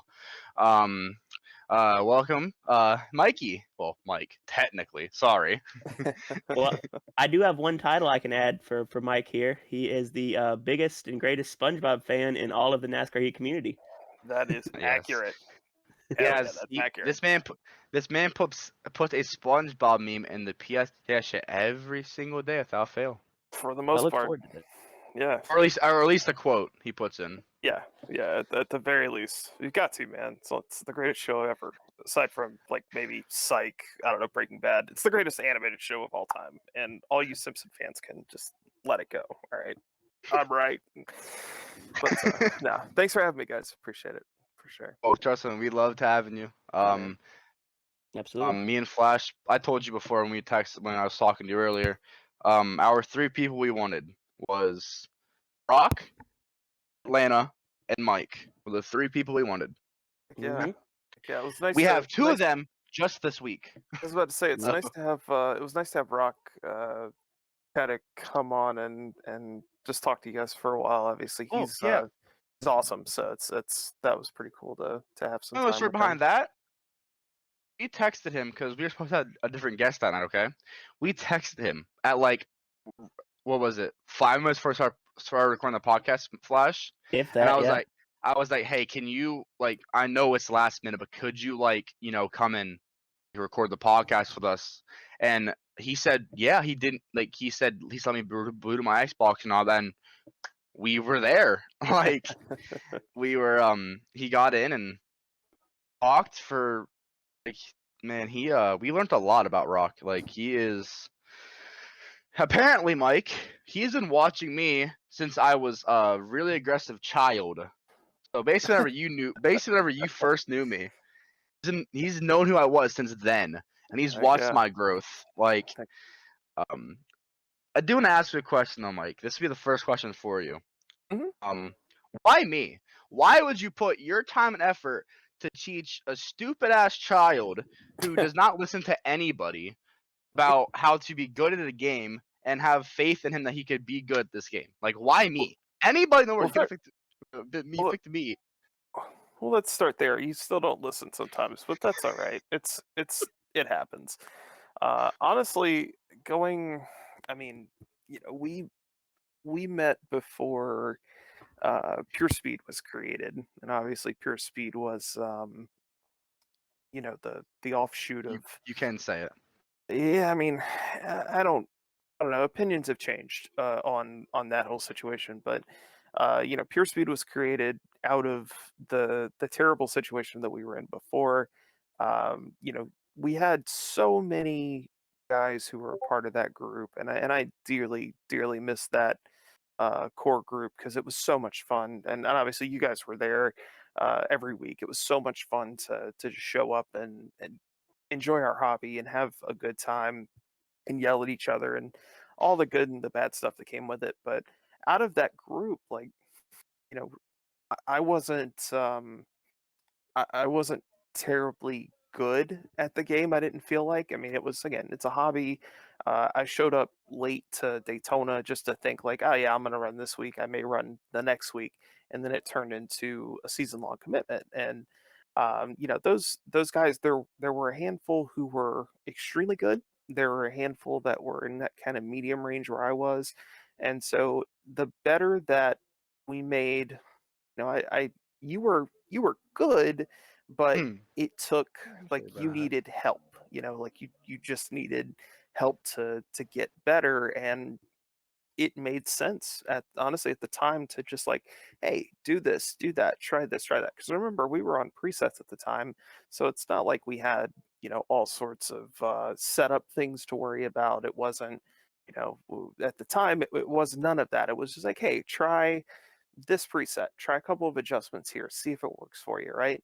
And the more that we worked together, we just, obviously, we got along, so that helped. But I mean, it wasn't any trouble, it wasn't any problem to help. You were willing to listen to me, which was good enough. So I'm glad that I helped a little bit and kind of point you in the right direction. And obviously, with all the stuff that you've had going on over the last couple of years, you've had a lot of life changes too. Yeah. So it's been an honor to be, for me to be somebody that you come to for help, advice, questions. Like, I very much enjoy that. I know sometimes it doesn't seem like it, but I do. I enjoy it, and obviously we've branched that out a little bit to where we are this year, where we've got Lucas, or My I'm not going to son. pronounce. Yeah, I'm not going to pronounce his gamer tag because He I was can't do it. just call him my son. He was on last week. He's my son. Yeah, he's to have him as part of the group. Obviously, Flash you too. It's really nice to expand that out a little bit more, and to see, like, I don't want to say to see the excitement on his face, but like to hear the excitement in his voice when he goes and wins, a race that he didn't think he could. Like, that's rewarding. Like, that's awesome. It's like, you took what information I gave you, and you turned it into something great for yourself, and it's a high point for the week for you. Like, you're making productive use out of your hobby, and you're having fun with it, and that goes for you too, and to see y'all's progression has been pretty cool. So yeah, for me, I'm a proud papa. That's all. I'm just very proud of what you guys have done in that time. So Well, um appreciate that. yeah. I love how you said that though. Like you like to see that those results from people getting better, and that's why I like to. I've started over here in CRL. I share preset tips and setups with people throughout the league, and I love to see when one of them comes through and actually wins or runs great on something that I've recommended as a change. So I get that feeling totally from how you used to help early on when we got Heat 4. You helped me and Heathen a bunch with the tire wear when that was that new tire model. You showed Mhm. us on controller how to be able to handle that. Yep. It just and I get that feeling now back when I can help people that aren't used to like working with setup, something that I'm able to actually help them with. Right. So Right. it really And I does. mean, we can all agree that the current product of 704 isn't the greatest. Obviously, there's room for improvement. We're hoping that the next generation of games gives us that, but uh, it's one of those things that even though it's not the greatest, it's still different for everybody. Everybody can take, and we talk about setups. Like, I can give you a setup, and I can tell you what to adjust on it to maybe make it better for you, but you still have to take the time and effort to run a few laps on it, or run, fuel runs on it to make sure that the changes that I suggested will work for you. Heathen and I have gone through this a lot over the last Mm. year or so, where it's like, hey, here's a good baseline. Use this, but you may want to change something else. So there's always that room for, there is no perfect setup unless you're Dan or Mm-mm. Track Bar, and you actually have to make the time to make that work, and to see the effort that the people that we help put in, to see the effort that they put in to make that work for them, is awesome. And it's like you can hear the light bulb go off, and that light bulb when they figure something out, like like, oh, I needed to go up on the right rear pressure, or I need to make a spring adjustment or something like that, and you hear that light bulb go off. That's a beautiful thing. It's a beautiful moment. So that's the other part too. It's not so much the results themselves, while that's awesome. It's just seeing the people that you help figure things out. It's the same as, like, in a work environment, right? Like, you teach people things, and that's what I spend all day doing, is just teaching people stuff. And to hear the understanding and the light bulb, that proverbial light bulb, go off is just awesome. It's the greatest. So it's something that I never really had, and especially in the racing thing, I never had that until a couple years ago myself. Like, it was always just, oh, you're on your own, do your own thing. So it's just nice to be able to help and help people. Heathen, just so happened to be you, so take that for for what So I was it just a is. luck. Nah, you Well, were you were because you were in the right place at the right time, and you were willing to learn, and that's half I the was just battle. about to say that well, that no one was I at do least ready to know. learn, and that's the first step. Yep.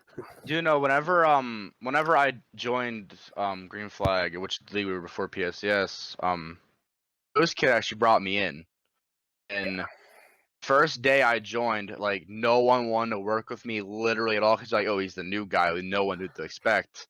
I got my first race at Vegas Trucks and did like 30 some laps, and then you know power flickered, and I lost everything. So Yep.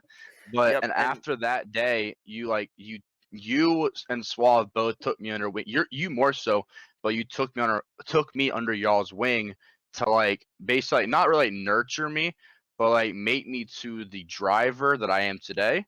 And like what you said about the setups and stuff, there were times where you would just hand me a base and I'd run that. And for say Kentucky last year or Yep. PSES, like I utterly dominated that race off of base setup. Atlanta and Texas dominated both them races. You won Atlanta though, which I was happy with. And I wasn't at the other two, so I just want that to be noted that I did not show up to those other two. Right? Yeah. But that Texas race in the fall, you wouldn't.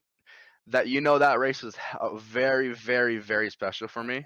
The Xfinity race, because the day before we lost, one of our really good friends, Gator, he passed away. He was very close to myself. I know he's close to you as well, but he passed away the night before. And then I didn't know because I talked to him that day he passed away, and then I get told because Skull told us in the chat. He was like, Gator passed away. Like, what the hell do you mean Gator passed? I just talked to him yesterday. Like, what do you mean? And so as I do, I mute my mic and put my head down and focus. Like you taught me to. Like if I'm like not mentally up there in the head that night, don't talk at all in the chat. Just like focus on your race, and no one's gonna beat you. Cause like you're not. You told me that the race last year for my dad, granted it was ISM. I suck at ass at ISM, but you're like just put your head down and race. Like if it's meant to be, it's meant to be. It was not meant to be last year, but this year, on the other hand, it was meant to be. There's also a mile and a half this year, so it made a lot more sense to me. Right. You've made me so good at mile and a half that I was only a road course guy back then. Well, Gator made me a road course guy. I was trash everywhere except like Daytona and Talladega. You made me a mile and a half god. Your name is Mile and a Half Mike, right? For a good reason. Yep. That's And my name is Mile and a Half Mike Jr. because of a good reason. Because you're my teacher and I'm somewhat good. Yeah, I mean, I've said this before, and I'll say it again a million times. Like your specific issues at the beginning weren't talent related; they were all focus related. So, yeah, I get that.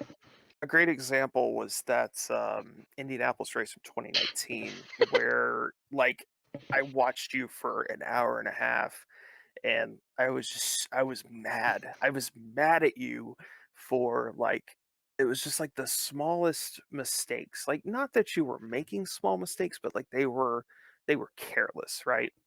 Yeah. You watch NFL on Sundays, in the fall, and it's like careless football will, lose you football games. Well, yeah, that's what happens. Like you make sloppy mistakes and then you can't get mad that you didn't win because you didn't put forth the effort. But like you were like a lap down at the end of stage 2, had some cautions, some things happen, and then all of a sudden, like with 5 laps to go, you're running second. It's like, okay, well, damn, all right, that's a nice recovery, and of course you end up winning that event, and it's like, well, yeah, think about how much easier that would have been, like had you locked in earlier. Yeah, And because so yeah, that sort of stuff, that's always been the problem. Like that's been it. Yeah. But like you've gotten so much better since then, that you're able to go and do different disciplines, like do presets, setups. Those two are vastly different in how they drive, how they operate.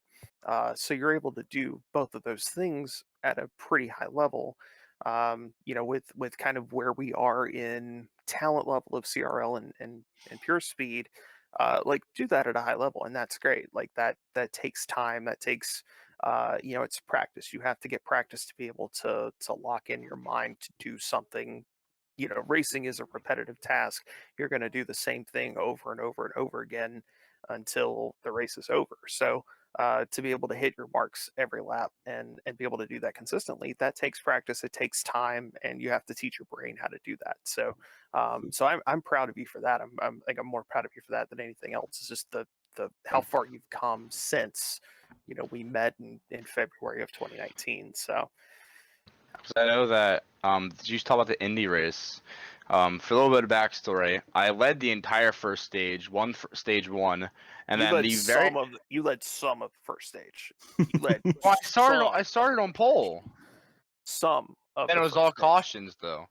Yeah. So technically, but stage 2, I pulled a heathen and hit the grass in turn 1 and killed myself and went a You lap wrecked, down because you wrecked 3 times on your own in stage 2. Yeah. That I distinctly remember. I remember that as well, and I tend to not have this elephant memory with the races and stuff, but I remember that also happening, so I know that for a fact. Like, and I remember looking on my chat like every single time you're like, heathen, calm the fuck down and pay the hell attention. It's what you said on my stream chat that night. You're like, calm the fuck down and just focus. This is stage 2 when I was a lap down. You're like, you got this. It's your race to lose. Yep. I mean, like, this fucking guy is crazy. It worked, didn't And there's it? no way in hell I'm winning this race. But it did work. And then the year after, the 500 of last year, you first took my Xfinity win, by the way, which I was very mad about. Nah. But the next day, you kind of made it, there was a thing like the last 50 some. We controlled that entire race. Yeah, we did. Caps team, BFR, well, Bigfoot Racing team. We control basically the entire race, honestly. It was me, you, Turner, Cap, Suave, and Skull, I think, were all together. And not Curly, but what the hell is his name? He drove the 2-car Freaky. Yeah. They're all together, and Cap, Skull, and Freaky got distant from us. So it was just me, you, Suave, and Turner. And you told, like, cause I came out 4th, and you told me you go up to the front because you're the one that's been leading the pack the entire time. Yeah, I mean That it worked. Yeah. It worked out in a good way, and I remember that one pretty clearly. It was similar. Honestly, it was similar to how 2019's worked as well. Because the night that let's go back a little bit. I raced with Green Flag back in like 2015. It's where I met John. It's where I met Gator. Like all that group back then, and that group was like 8-9 people. We occasionally raced 16. Kramer was there too. We raced on NASCAR 14 and NASCAR 15 for a little while. So when Heat 1 came out, nothing. Like I don't think they did anything. I think they were still on 15. I skipped over that and then joined when they were on Heat 3. And Mike, let me hold on 1 second to interrupt you. It's Heat Evolution. Oh, because it was it was an Same damn evolution. Yeah, Heat, the one that nobody played. It was the first one. The shit one. Yeah, it was the it was the not great de-evolution. one. That's right. So when I came back that night, it was myself, Suave, William, Sandy, and Keeps. We were the Toyota group. And so I joined I just needed a ride. Suave was like, hey, he never met me before. We had never talked. He was like, yeah, come on in, run the 11. And so that night we controlled the entire race. And I mean, start to finish, we controlled the whole damn thing. We got beat on fuel mileage at the end. I finished second. I think Suave finished third or something like that. I know I was second. I think he was third, but we were last round of pit stops. We got out in front of everybody. And so ever since then, if it's him and I in the same room, we're usually on the same team. And so that's what we try to do is just let's get to the front, let's control by numbers, let's make everybody else beat us. And in a room of like 10, 15 people, like I think this past year's 500, we had 22, 24, something like that. And it was an obvious lag fest, but 2019, 2020, we had, 15 to 16. And if you get 4 or 5 people out front, you could just sit there and control. You control the tempo, you can control pit strategy, you control everything up there. And that's what we did. And we just executed that same plan to perfection. So the way that worked out was you can handle bumps, you can handle pushes better than anybody. I could push better than anything else. And so it worked out to where, like, all right, if you're going to be out front, like, well, I'm committed to you. We have people who aren't on our team in this group. Let's stay out front. Let's stay committed to it and just go. And it worked out. It worked out I to know. the point where you could check off Daytona from the list, like that. Yeah. That's how teamwork's supposed to be. That's how it's supposed to work. That's what's supposed to happen. So I It do know worked out. though that race, anybody else on my bumper, I couldn't focus. I didn't know if they were gonna try and pass me or whatever. But as soon as I saw that 20 car on my bumper, I just turned off my mirror and just checked out. That's it. That's it. Like, That's and all you then got to do. That's it. because me and Turner worked together in the Xfinity race the night before and did very, very well. That's our first night. Well, our second race technically meet each other, but that was like our first time actually working together. Right. And we did hella good. I mean, you beat us saving fuel, but no, it'll be the first time I got beat by saving fuel this did my entire career. That was the first time the first time I'd ever won at Daytona. I don't care how it happened. I just wanted to I know will that it say though, happened. that was my first time getting beat by fuel. No, it wasn't. N driver beat me in Chicagoland by fuel saving. Never mind. Yeah. But it was like because just because of N driver saving fuel, I am now known as 0-4 Chicagoland.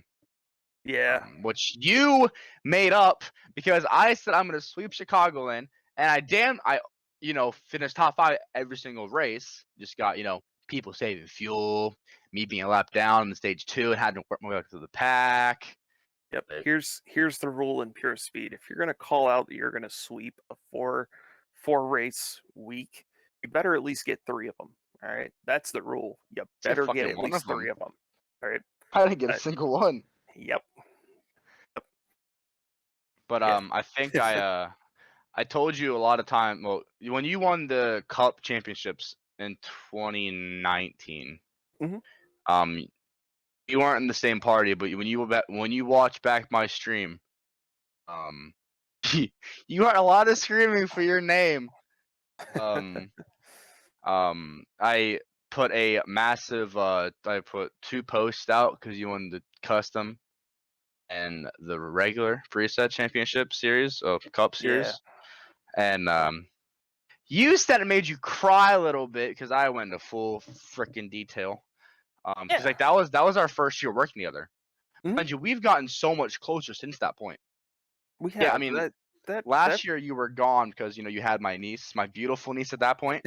At that, so Flash stepped in a good bit last year and helped out, and then, we were talking about Lucas earlier. I met Lucas last year, and last year, like when P5 released, I met him, in a league that wasn't like the greatest, had a lot of wreckers in it, or we'll call it rec league. Yeah. They just raced to wreck each other. Last man surviving. So I pulled him out because I was like, bro, you actually have a lot of talent. And so I brought him in.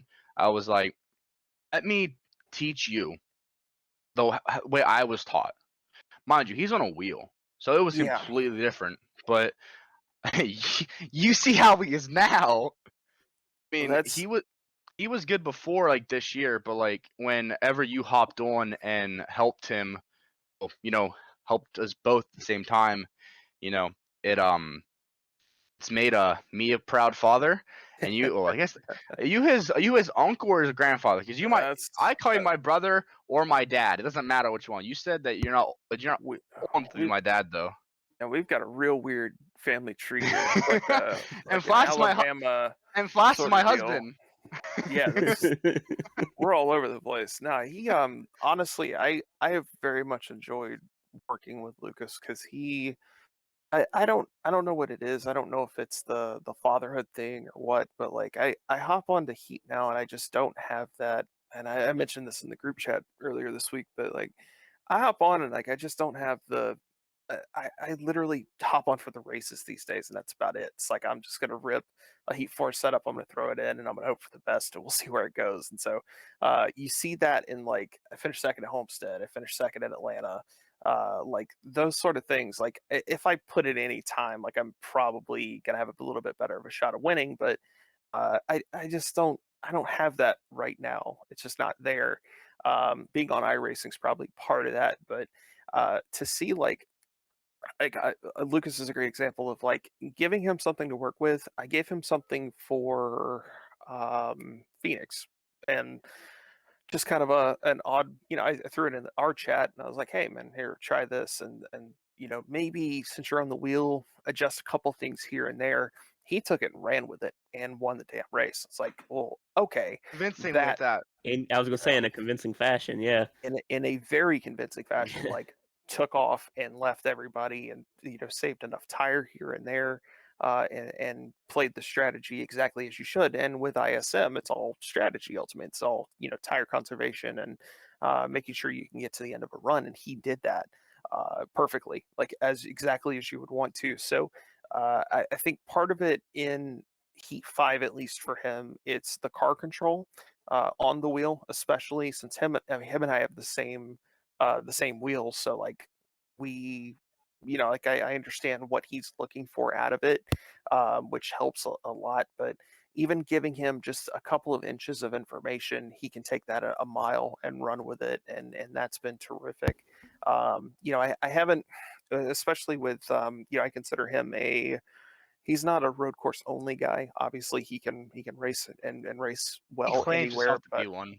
I mean, he won at Mid Ohio, which is a real tough place. And in our group, we have you, Curly, um, He, yeah, we've got a lot of road a course guy in the guys. 8 car. That guy in the 8 car who plays. I mean, we've got a lot of good road course guys, and he went out and just said, "Yeah, I got this," and won it. Mind you, he lagged out of the truck race too, and he Yeah. had the best lap of the race before he lagged out.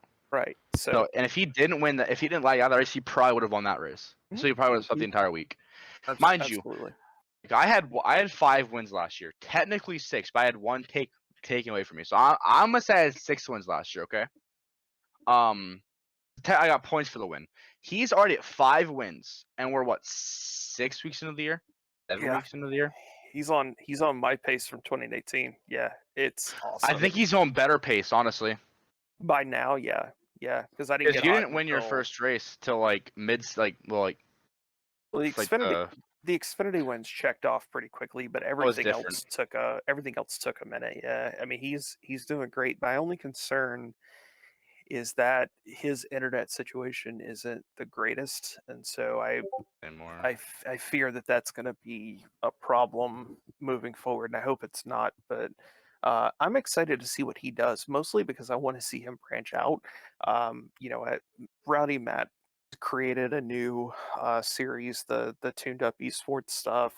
eSpark is getting an updated facelift, so there's all sorts of other opportunities where he can go run with pro league guys, and if he can do well in that, like that's a great primer for anything else that he wants to do, especially with a new game coming out.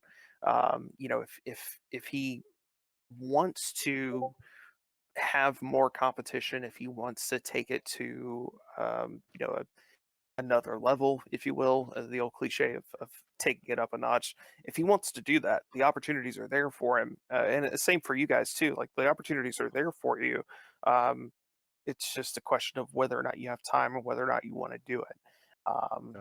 That I always try to suggest to expand as far as you can. I ran an eSpark for a while, and again, that's Dan, Trackbar, Dohar, JMac, like Leafs Justin, all those guys who are really good, Tom Stout, like all those guys who are extremely talented at this little hobby of ours. And some weeks, you're in the top 10, you're running somewhere up there. Sometimes you have a chance for a win. Sometimes you're running 25th, and it's a different world. It's a different experience. So my suggestion to him is that if he wants to, the opportunity's open. Go try it. Go see how it would work for you. I just hope the internet thing doesn't hold him back from what he wants to do, at some point in time. But we'll see. I do want to say, since you touched on your iRacing, I do want to say this coming week in iRacing, Mike will have a brand new sponsor on his car. Yeah. Heathen, myself, is going to be sponsoring the quarter panel, or whatever the hell I'm sponsoring, something on his car. That's right. Well, you'll be on already- the truck. You'll be on the truck, so you'll be on the deck lid. I want something that's able to be seen.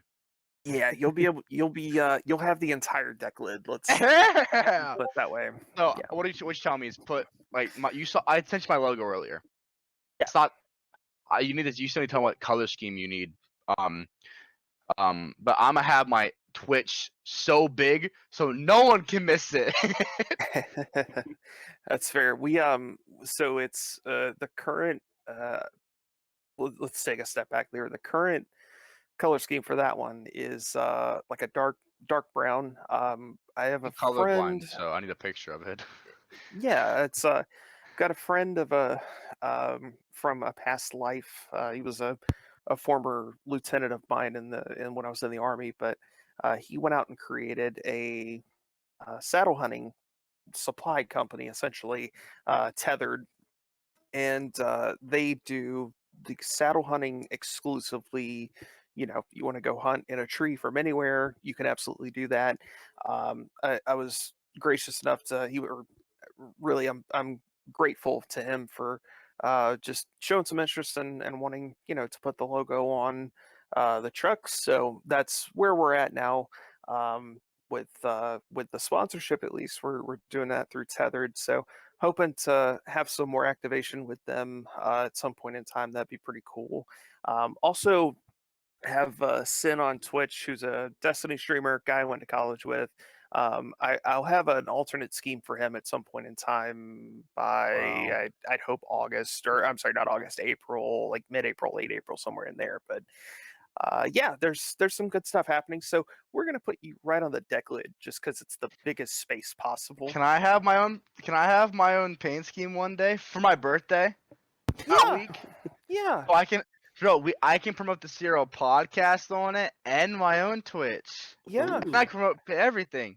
yeah. You get me a logo, we'll work with it. I Well, I can make have I several think that would be logos. amazing. Yeah. Yeah, I can make a few alternates. Yeah, for sure.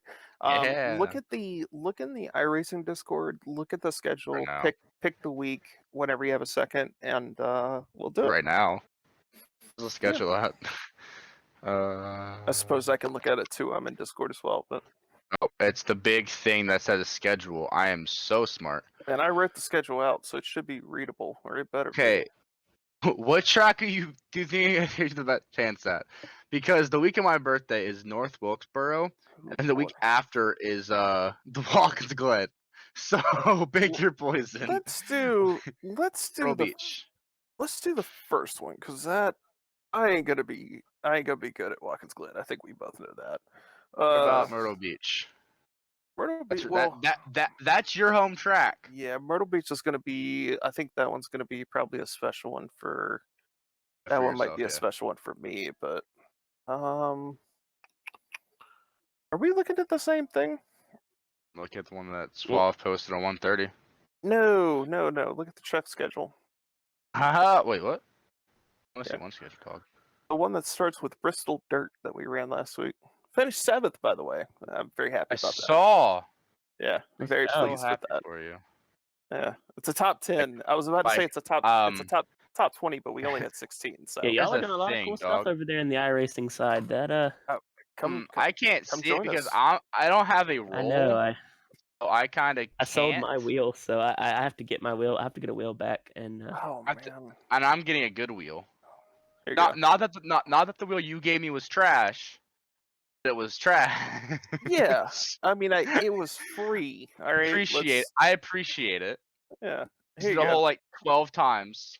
Here you go. But- Read. I threw it in our Okay. chat here. There you go. Let's see. Okay, Darlington is the day before my birthday. And that day, Mike, I turned 21. The next day, I turned 21 years old. Oh, that's You right. don't know how bad I want to pull up to your crib and drink all damn night with you, but I can't because I'll be wasted. I have to sleep at your house. if I did. I forgot that you share a birthday with Alex Rodriguez. I completely forgot about that. Yeah. It was Yeah. so close sharing a birthday with Kyle Larson, but my mom had to pop me out early. Mind you, That's how it happens. I was my mom's smallest child. Okay, now I'm her tallest. I'm by like 8 inches. Yeah, that's how it works. That's it. Yeah, let's do something for Darlington. That'll be Yeah, a good. throwback car. Oh. Yeah. We have to get together one of these days, and what if we have the chance to make the paint scheme, whatever, make a special paint scheme for that day, closer to time, Yeah. obviously, but make a special. Yeah, man. I'm thinking something later Dale Senior for my dad, honestly. Yeah, But, you know, absolutely. Run the number it's throwback 34, night. so we can do the 3 font if you want to. That works for me. I Yeah, do want to ask whatever. you though. Um, Mhm. What's up? 34 in your name. Your name on Xbox was used to be before you changed it. You see, Mike DB34. Mhm. What was the 34 for? If you Yeah, yeah, let me ask you, because yeah. I've No, never asked you that question ever. yeah, no, for sure. It was my baseball number in high school. So first of all, also obviously a huge Red Sox fan. So that's David Ortiz to me. That's the greatest clutch hitter in the entire 150 some odd year history of Major League Baseball. So I was gonna say um, Big Poppy, but I don't think that's the same yeah, person. Oh, it is. it is. Yeah, Yeah, yeah. I'm smart. You know just enough baseball history to get by. I know who Yeah, Bryce no, Harper it's is. he's He's also also 34. Oh, he he was used to wear 34. Yeah, that's Nationals. it's just a special number to me. So when it's funny when I ran when I joined iRacing and I started setting everything up and started like buying cars and buying tracks and stuff, I was playing around with the paint editor like the in the UI before like getting training paints or anything like that. And I thought about it and I was like, well, I'll do like 84 because that's my local short track hero, Donnie Bishop at Greenville Pickens. Like that's his number. He drove it most of his career. Guy won 6 championships there. Like I love the man. Just I want to honor him in the best way that I know how. And so I thought about it. I was like, yeah, I'll run 84. When I came into the iRacing stuff for Pure Speed, it was like, oh yeah, 84 is taken up by Bronco Motorsports. It's like, whoa, that's no good. So we'll go to our backup plan of 34, and we'll just run 34 and everything. And it looks a little bit better to me. It's a little bit closer to my heart, and so I'll take it. I'll take it and run with it. So I'm still sad that you declined my offer, by the way. to join your team, I was already Rico already picked me up like well before I thought about joining. That's not my fault. I was waiting until you actually said you were gonna do iRacing because you at that point in time you didn't know what what you were doing because when you had Ella, you were like you didn't know if you're gonna race anymore. Yeah, that's a good point. I So don't I was know. like, I'll wait till he says I'm going to iRacing, and then it's like, oh, I asked you the second you put the PSA chat. Oh, see y'all in iRacing, whatever. Yeah. I'm like, I message you, like 12. I'm like, you son of a bitch. I was Yep. like, If you want to know a time frame on that, Swab got me like 2 months before. He was like, "Hey, bud, if you ever decide to do this, I've got a spot for you." And I was like, "Well, he does not have a obviously." spot for you. Yeah, He he has did. 5 drivers already, not including you. He has 6 drivers now. It's way too much. There's no charter system. I'm telling He's you, over. whoa, whoa, whoa, whoa! There's no charter system I yet. said, oh Jesus. I have Yet. to buy a damn charter for my. Oh Jesus. Here's how I'll throw this on here because I'm very excited about this. Um, I have nothing in writing just yet, but I joined. I don't know if you guys remember Chandler Hayden from Xbox. He was with us for a little bit. Him and I have been in search of like one good open setup league in iRacing. Like I just want to find one good one to run and like play around with the setups there and like learn and find a good place to get better at that. Well, we found one that does 100% races on like Saturdays. Jesus So Christ. like they follow the schedule, like it's insane. They have all this crazy nonsense. I was flipping through their rule book and I saw that they had a charter system set up where it's like you can pay an X number, like a pay X number of dollars for like you can do like the primary charter, which guarantees you a spot, guarantees you a car number, all this other good stuff. And so, like, the teams that they have a few, and then the rest of them are open. They have like a secondary charter system where it's like, we can guarantee you a car number, we can guarantee you a place to qualify, not guaranteed a starting spot if we have more than 40 guys. It's like, well, this is like, I don't want to rip directly from you guys, but I want to bastardize this a little bit for our thing and Mhm. like make this a thing that we can do. And so I don't, I joined the party kind of late for this season. obviously help to get some of the schedules together and some of the administrative tasks. But I hope by the time that 2022 rolls around, when somebody joins, the pure speed iRacing side, they come in and go, oh, okay, I'm starting here in ARCA or I'm starting in trucks, however we have that set up at the time, and I have a very clear path to get to Xfinity or Cup or whatever it may be. I want that structure to be there by the time we come to Daytona in February next year. That's the hope. And if it involves a charter system, cool. If it doesn't, cool. We'll work around that. But I would love to have some sort of structure there similar to that, to be like, hey, if you want a guaranteed spot, this will be it'll be this much, and that will go towards our broadcasting fees, or that'll go towards hosting the hosted sessions. Maybe we can do more practices, things like that.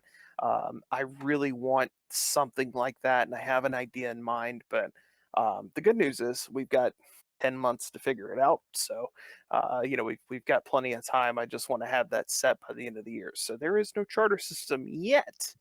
What would help you get more people and get more drivers is actually getting on iRacing. That would help.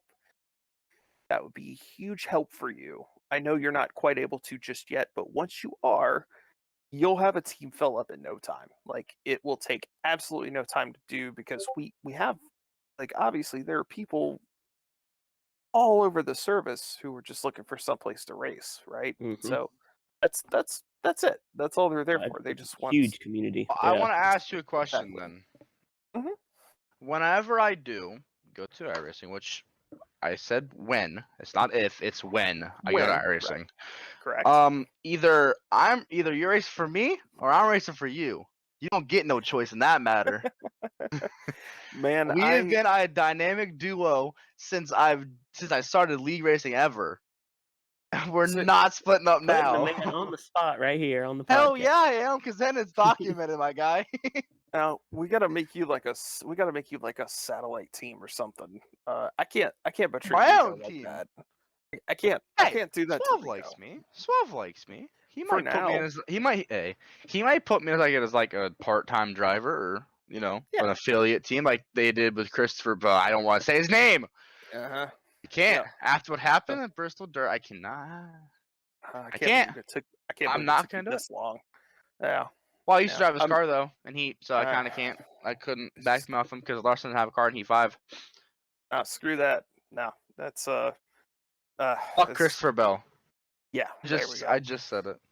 No, honestly, it's not. I mean, think about it. We run fixed setups for everything, so it's not like there's a lot of.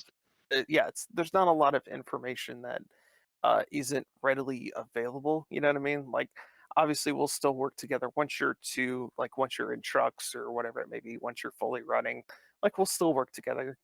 At like play tracks and stuff like that, where teamwork is important. But we the biggest thing is, like, we set in a team chat every night that we run trucks or cup or arca or whatever it may be, and we sit in the team chat and we just talk strategy or whatever it may be, to try to make each other better on a nightly basis. So there are a handful of guys in our group, in Rico's group, that are helpful givers in there, which I love him to death, and I'm so glad he's with us. But he's the guy who reminds you to uncheck your fast repair, because it checks itself automatically when you leave the pits. And so, like, that sort of stuff is super helpful.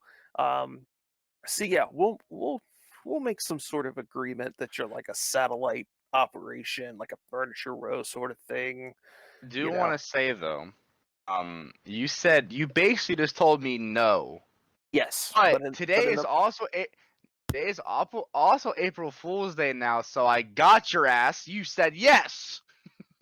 It's not opposite day. It's April Fool's Day. Ah, damn Yeah. it. Same damn thing. Yeah. April Fools. Just say it, please. And Made me not feel bad with myself. opposite days in like June. Like, what are you doing? Maybe you he got mean? you on an April Fool, and he's like basically saying, "No, fuck you. You don't get a satellite team. The April Fools, bitch." Oh. This does work both ways. He's absolutely right. Look, Mikey wouldn't do that to me though. Mikey Nah. knows how close we are. Yeah. I'm the uncle to his daughter. I don't think you'd do that to me. Well, the first important step in that entire process is that we have to get you on iRacing and we have to get you ready. Yeah. So the one I'm piece of working on it. like the one piece of advice that I'll give you is that it's a huge adjustment. It's wild to be running in those, like I try to run as many official races during the week as I can because it's fun to meet new people. Like I've made a lot of friends at a short amount of time of just like guys that I'll see in the same lobby like every time. Or it's just like I saw you like 2 weeks ago. How you been? That sort of thing is cool, but like oh my god, it's such a huge, huge change. The way that you drive the cars in heat versus the way you drive them there are completely separate. There are so many other things that you have to worry about. The way that you scrub your tires is different. The way that you wear your tires are different. You don't have that information readily available to you as you're driving. Really, the only thing that you have that you know about in the car is how much fuel you have. And so when it comes to God, it feels like I'm burning the right rear off. But I'm burning it off 5 laps sooner than I did the last run. Is it because the track's changing? Is it because the sun's going down? Is it because something has shifted in the weather? Like that sort of stuff intrigues the hell out of me, and I love it because there's so many variables to it. Like it's something to keep my mind occupied while I'm trying to drive, a virtual race car as fast as I can. Like that sort of stuff is fun as hell to me. So, that I have come to enjoy. It's a lot and it's overwhelming, if you're not used to that sort of thing. So when you do come over, we'll get together and we'll run together for a while. Try to give you some pointers there. Driving the cup cars is very weird to me, and it's not something that I have as good of a grasp on as like the trucks. The trucks are fun. The Xfinity cars are amazing. I love those. Absolutely. I love That them. that was what I was gonna say. That's what I remember from when I ran it. And I know they've probably changed the build since because it's been a good year and a half. I think at least almost 2 years since I've been on iRacing. But I love the trucks, the Xfinity, and the Indy cars especially. I ran a lot of laps in IndyCar. Oh yeah, yep. The Indy I cars do are a want to say blast though, too. Yep. like, I'm jealous of you, by the way, Why you say that? because there was a picture that you sent in the PSS chat, like the first like 2 days you got racing, and you raced with my damn wife. I practiced with Haley Deegan. Same damn thing. She was in your lobby, and you made sure he just didn't post it in the fucking What chat. track was that He at? tagged me in it. It was Man the was street stocks at God, where was that? It was the street stocks. It wasn't Lanier. It was one of the other. It was Southern National. Street stocks at Southern Nationals where that was. Did she She have her was. mic in? I don't think so, but she was in the. She wasn't in my split. She was in the open practice session beforehand, but she ended up going into. I think she was in the top split because I was like brand new. It was like day 2 or day 3. I was still in rookie by that point, I think, but. make Or sure I to was at tag D me. class or something like that. But I was way down In there. the earlier days of iRacing, I ran a race with Junior in it. It was at Talladega Mhm. once. He was in there. He was a regular on that back then, and Oh yeah, that's that was pretty cool. absolutely. I think I actually got to bump draft him for like a couple seconds there. We were in the pack. I remember I was around him. This was, I think, 20 Years uh, ago? yeah, like Less. 2013 maybe. I don't know. It was a while ago. It was like when I was first on it. If it makes you feel any better, he still hops on every now and then. He was in. You guys know Big John, James Holzer. He ran with Pure Speed there for a while in iRacing, but He he's also did our Madden shit too. yeah, Yes, that's yes. it. That's true. He ran. It was like 2 or 3 weeks ago. He sent me a picture with. It was like from the replay of him and Junior bump drafting together, and the comment underneath it was accidentally wrecked him. Whoops.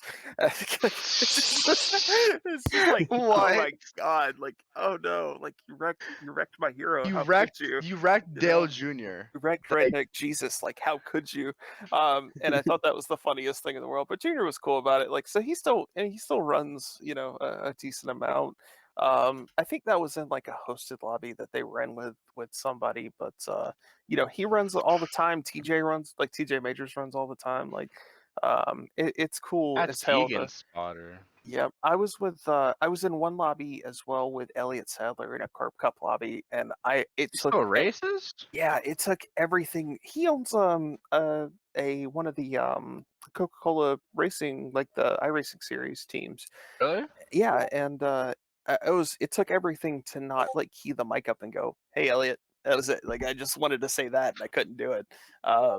Because that's cool. Like that's cool as hell. He ended up winning that race. Like that's just that's Elliot. Like that guy won cup races. Like he's been to the Not highest very many, level. but he won some.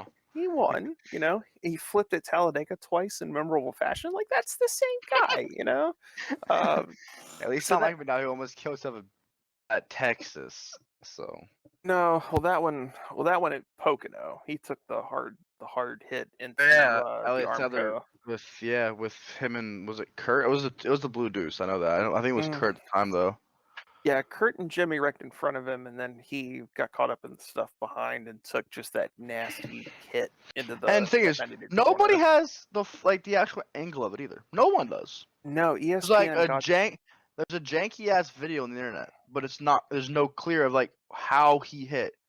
There's no way how that car hits that wall and just destroys itself. Well, ESPN had the one camera angle on it from like the long ways on the long stretch there, and you can see like that's the scary thing is that you can see his head, you can see the helmet go forward in like like even with a Hans like a very unnatural way, and so when you see him get out of the car, like you think about that's carbon fiber that pressed up like down against his lungs, like knocked the holy living breath out of him. Like it's a miracle that didn't like shatter his collarbone or anything like that. But if I remember correctly, that hit was like the highest G forces recorded in a hit or something like that NASCAR had recorded to that point. So was that close to? Is that more than Denny's at Auto Club?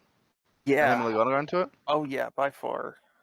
That's when Denny got the back Broke his back. Yeah. thing. Yeah, he had the and then vertebrae blamed out. on Logano when Logano's an asshat, but I make fun of Logano because that's Flash favorite driver. This man, by the way, Mike, has picked every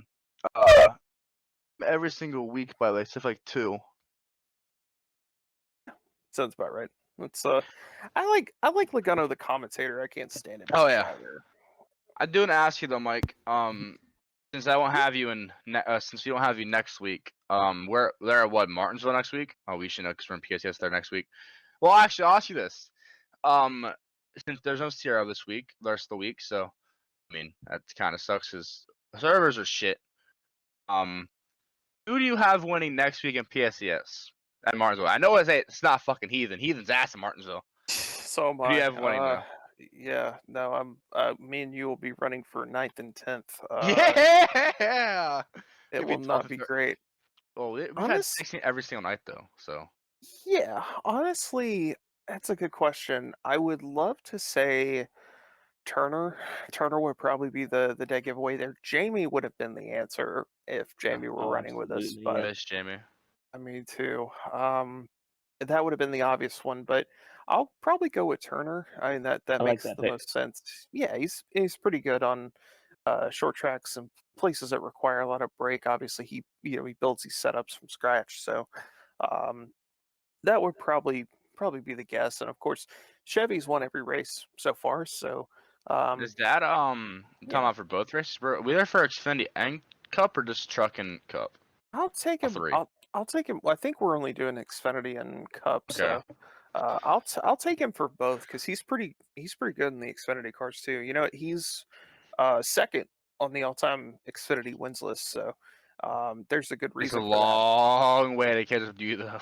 At this rate, shit, he'll get there by the end of the year if he continues at this clip. But yeah, no, he's pretty good in those. I think he understands what I finally understood about those, which is just the adjustments that you have to make for them are very specific. Those cars with the lower blade or the smaller blade on the back require a little bit more stability. You need a little bit more mechanical grip in those than you would in the Cup car, and I think he gets that pretty well. So, the only time that him and I really raced each other in the Xfinity cars over the last year, like side by side, door to door, was actually the one preset race we did last year at Dover when I hopped back for a week. That was last year. yeah, we did the one preset race at Dover, and like JP led for a while, Turner led for a while, I led for a while, and then it came down to myself and No, Turner, and we had you fun with ran that. 2 races last year with us because you ran Lucas's very first race. Well, no, You ran Dover in the fall. Well, I ran up until Martinsville last year, so Yeah. so we You were here and there. Right. So we had the stretch where like I won the Xfinity race at Daytona, didn't win anything for a couple weeks, and then the mile and a half started. It was like 3 out of 4 at Homestead, 2 out of 4 at Atlanta. Like they just, the mile and a halves were good to us. But then once Ella was born, I took off for a while. I came back for that one. I came back for one other Dover race, and then I came back for Was the Michigan. playoff race? Yeah, Came after. 4 races then, so it was that one, Yeah. and then the Michigan Cup race, which I wanted to run, and won that one. Very happy about that. That was a fun night. But What was the first one? yeah. Michigan race? Because JP won the second one. I remember your last race with us last year was the Dover Xfinity race. Jamie ran the hell away. Yeah. You were also ran away, but in the kid's first race, he finished 3rd behind you and Jamie at Dover. And even to this day, he brags about how he finished 3rd place to you and Jamie. So he was like, if they weren't in the field, that was my win. I'm like, yeah, we know. Like, but speaking of him, that's what I'm picking this week for Martinsville. Kid loves Martinsville. Won CRL's Martinsville earlier in the season. Mind you, he was 2 laps down, Mike. 2 laps down at Martinsville. He got it back under green. Think about it. It's a brake heavy track, and he's good at brake heavy tracks. So like that. Yeah. That's Are we making our predictions in this segment then? Since we're for PSES, yeah, because that's the only race you have next week. All right, then I am going to go with a guy that where we're gonna have this recorded. He will be after this segment right here, since we're pre-taping it. Duchev, as long as he runs, I'm picking him because he has he has been great at Martinsville, to my memory. Oh, he loves Martinsville. That'll be good. Speaking Martinsville, Mike, remember 2019 after you got dicked over? No, it was 2018. 2018. Yeah. It was 19.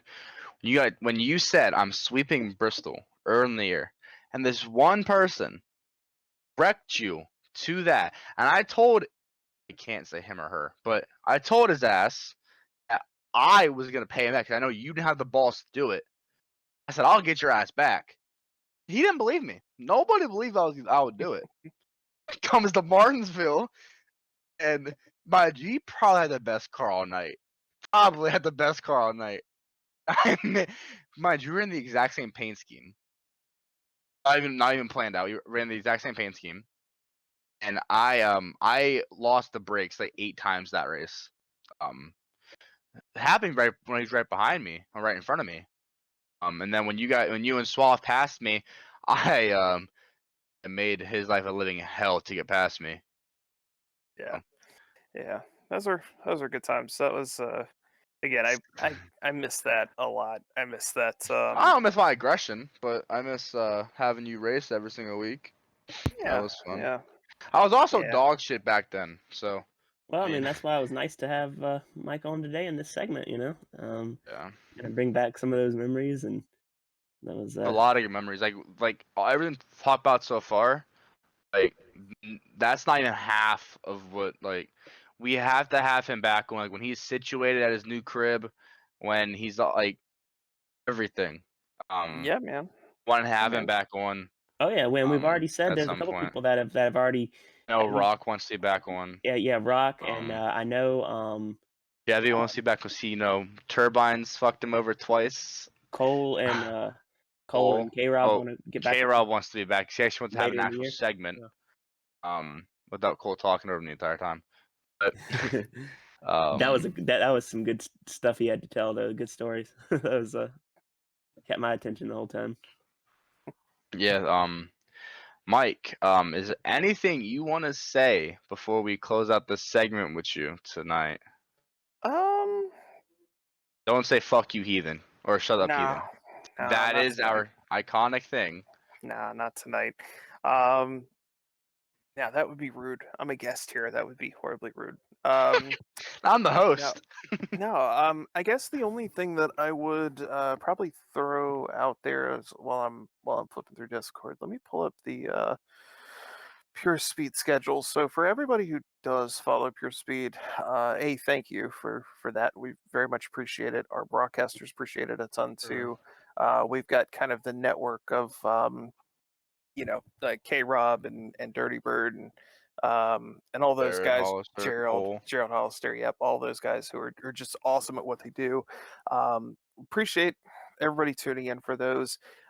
We're kind of in the short track deal here, and again, there's not a lot that is going to be different than the actual schedule for a while, at least until we get to Canadian Coda. Tire. Yeah, we get to where Coda should have been. But Martinsville, Richmond, Daga, Kansas, Darlington, Dover coming up here pretty soon. So a lot of tracks to look forward to. On the iRacing side, we have just a whole mess of stuff going on. Trucks recently, obviously, just started this week. We're 7 or 8 weeks into Cup as well. ARCA's still kind of continuously going on. Xfinity, I think we're aiming for June, July to kick that off for the year. Just got a delayed start there, but Frozen Toes, the wonderful Frozen Toes, is on our Cup races on Thursday. Obviously with J-Mac, who I also love and adore. Having both of them be a part of Pure Speed in any way is pretty cool for me. And then we have Atlanta Racing, who will obviously be a part of this particular group podcast this week. He does our trucks, our outlaws, our ARCA series, and yeah, just he's wonderful, and getting to know him a little bit more has been pretty cool. So I'm I can't excited. wait to. Yeah, I'm excited, man. I'm excited for what's to come. I'm excited for everything that I am just one person in a vast network of administrators on both sides. I'm just happy to be a part of it, happy to try to help, and it's been nice to see what Gimbal and Rico have built on the iRacing side compared to what we still have on the Xbox side. It's still special. It's still awesome. That we have this, but to see the growth on the iRacing side has been awesome too, and it all to be under the logo that we care about so much, that name that we all kind of created ourselves, has been pretty special, pretty sweet. So I'm excited for what's to come. I'm excited for what's to happen. I'm hella excited to get out of this place and move into the new joint at the end of the week. So there's a lot of good stuff going on. I'm happy for it. And I want to just thank you guys for having me on. I appreciate it, and let me know when you have some free time. I'll come back and we'll shoot the shit for a little while and have a good time. Oh, yeah. Absolutely. But Mike, I have one question for you before you leave out of here. Yes, sir. What's funnier than 24? 25. So, Flash, that'll wrap up this podcast tonight. We had Atlanta, we had Giver, and we had Mike this week. Yep, that was it an was awesome time. Thank nice you again, job. also Mike, for just finishing up with you. Obviously, I already mentioned it was pre-recorded, but This ain't just finished. Today's we finished up. Yes, I mean that's where you're gonna be doing more of it, and that Hopefully. I like If that. I mean, Stanley's schedule works, we yeah. can accommodate them more. Yeah, and obviously for our lovely editor over here that does so much for us, Mr. Quack, Mr. Stanley. Thank you so Quack and much. Nutter. Yep, something like that. Name. I do want to give a quick shout though to my buddy CTC Quani on YouTube, not Twitch, sorry, SoundCloud and Spotify. He was kind enough to let us use any music we want from him. So Jaquan, I love you, brother. Thank you again as always. Man, he makes some dope shit, bro. He has some fire songs out there, man. Is a legend in the sense of PA, really. he has over I don't know how many monthly listeners he has on Spotify, but he has quite a bit. So he's watch out for CTC Kwani to be a big name here for the next couple years, if it takes that long. I doubt it will, but he's gonna be one of the biggest rappers someday. I can already see it. He has so much talent that But Flash, thank you for being beside me. Absolutely. Thanks for ignoring me all fucking day, make me Yeah, scared no as problem. fucking hell. Yeah, always. And no, I do want to mention though too that I love the fact that we're gonna have that outro now. That's a non-copyrighted music that we can use. Got permission to Yeah. use it. And I do want to mention, I mentioned in Mike's interview that we'd be hearing from Dude Chef today, but we went a little bit over on both of our interviews. We are nearing 3 hours on this podcast, so we Just a are little. going to. Yeah, we might pre-record. We might have him on live. We're not sure yet, but we will Probably be. live. Yeah, we'll probably have him next week. If not, we're going to be having him very soon, and we want to Yeah. give him a good hour Next week we'll segment. have him. Yeah, we want to give him a good hour segment, so we're going to be hearing from him. And then next week, not the week coming up, but the week of the 23rd, which I think is 2 weeks from now. Let me check my calendar. Yeah, 23rd is actually 3 weeks from now. Okay, so 3 weeks from now, actually, we'll have DB Broadcasting, yeah. who does PSCS's truck series. We'll have him on, and yeah. Also, I want to give a shout out to our sponsor. You'll see the advert for that earlier in the show. Thank you, buddy, for reaching out to me today and getting that done and wrapped up, man. Appreciate it. Probably will have him on, honestly, the week in between DB and next week. So give him time to talk about it, whatever he wants to. He runs for Under the Lights Racing. He's one of the owners for it. So yeah, and any other shout outs that you know of that we can talk about before we close this out? Rock. Well, obviously, Rock NASCAR. We could shout him out every podcast. Awesome. Do every Awesome podcast you person. do. Yep. Grassroots, PSCS, CRL, the lovely heat servers that made us not race at all this week. That was beautiful. I loved it. I could have been racing, Charlotte Roval right now in CRL, but no. Well, I think that was more of a thing for Easter. It was like God was like, nope, no racing this week. Yeah, You know it's what's Easter. sad though? Fuck you guys. Sad though, Flash. Lucas would not have made tonight, and that would have been my easiest win of my entire career, bro. Yeah. Lucas isn't on right now, so yeah. Well, guess what? Now you got to deal with him next week. I gotta deal with him next week. Yeah, it's supposed to be fun, but I love racing with the kid. Next week, back to PSCS racing. I'm at the shittiest track in the entire game. I'm in Martinsville. Well, you're only getting. Well, I mean, if you should race on Wednesday, but you have to commentate for CRL. Yeah, I'll be racing Tuesday, and then Wednesday again. PSCS at Martinsville. I will be commentating for CRL though. During that will be our Talladega race. It's postponed. Again, I already mentioned. Excuse me. I already mentioned it earlier. It was 9:30 Eastern for Talladega. Yep, postponed from this week. And then we are at the Bristol. We were at Bristol for the Truck Series, 9:30 Eastern on Thursday, and then we go Friday to the Charlotte Roval for the Xfinity Series. And I'm gonna give a special thank you to Atlanta. Absolutely. Atlanta, Giver, and Mike for taking time out of their days. Didn't have to do it. They did. I want to give a shout out to let me check and see how exactly many views we're at for the Rocks podcast. We are at, as of right now, we're at 95. We have now passed my personal YouTube channel and subscribers. So thank you guys, and also not thank you at the same time. No, we appreciate. No, I'm kidding. I always appreciate it. Anything that this podcast wasn't about just my benefit or anybody's. So it was just about everybody's benefit. We appreciate the support from the bottom of our hearts. How it can come to this where we're at right now, and like the support though, like is mainly from y'all, which y'all sharing the podcast out. DB shared like 4 times today. Rock did. Atlanta did.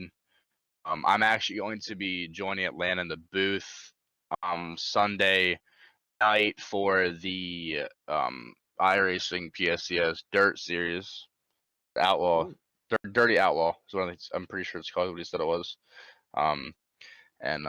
Yeah, gonna talk about the podcast, and at that point it'll already be out, but hopefully bring new eyes to it. We love branching out. We branched out to iRacing this week, but next we'll be back to regular heat stuff, and actually have stuff to talk about next week because NASCAR's back next week. NASCAR I is don't even know back. what track. Yes. I know Martinsville. Yeah, we'll actually have all our predictions and all that on our next podcast because they won't be racing until next Sunday. With special guests. Well, obviously you guys know from last podcast, Lucas will be joining us for every single every single prediction. That's the only thing he's good at He is doing. our prediction analyst. That needs a hell of he's a hell of a driver, but he's only really good at doing that. So I'm kidding, love the kid. But yeah, thank you all for your support as always. Thank you, Jaquan. Yeah, much respect to that. That is awesome for us to have our own outro music now and to be able to support him as well. And look forward to seeing what he can do. Like you said, his career is on the up, so look forward to seeing him grow as well. And that's what it's about. Let's grow everything. Let's grow him. Let's taking his opportunity to give the music to us, and hopefully that'll at least, even if it's just a handful of people that hear his music for the first time, that'll help him. So I mean, that's what it's about. Also, out to our sponsor, Northeastern Texas Storm Chasers, for all the support they gave us this week. Short notice as well. And obviously thank you to Stanley for everything he's done. Stanley, you can you will actually hear Stanley. He will be reading out the he had already at this point have read out the ad read that I have for the sponsor. So, because I stutter a lot when I read stuff. So, thank you, buddy, as always. We love you, Stanley. Without you, this would not be possible. Without Party and all them. And as always, I'm not as good as Atlanta, okay? I'm not. But I've been your host, Ethan. I've been alongside Three Flashes. Yeah. Then with our guests, Atlanta Racing, PSCS Go Kelly, aka Giver, and then Mikey, my brother. Everything, really. I'm a mentor, all that shit. And then obviously Stanley. Yeah, thank y'all for making this podcast what it is, as always, and always appreciate the support from the Heat community. We've gotten the majority, nothing but positive feedback from it, as always. We've not had a single negative comment or negative response to it. Yeah, exactly, and that means a lot as we do this, and part of that comes from the great job you do hosting it, and I love doing it with you, brother. I'm just here to talk shit. That's I'm all not too bad at doing that myself. I'm not too bad at doing that myself. So no, you're not. So perfect fit, and can't wait for next week. Got the best editor possible, sir. And, the only editor that's ever worked on this podcast, because I'm not talented enough to do anything that he does. So, if you made this part of the podcast, I want people to start #PayQuack.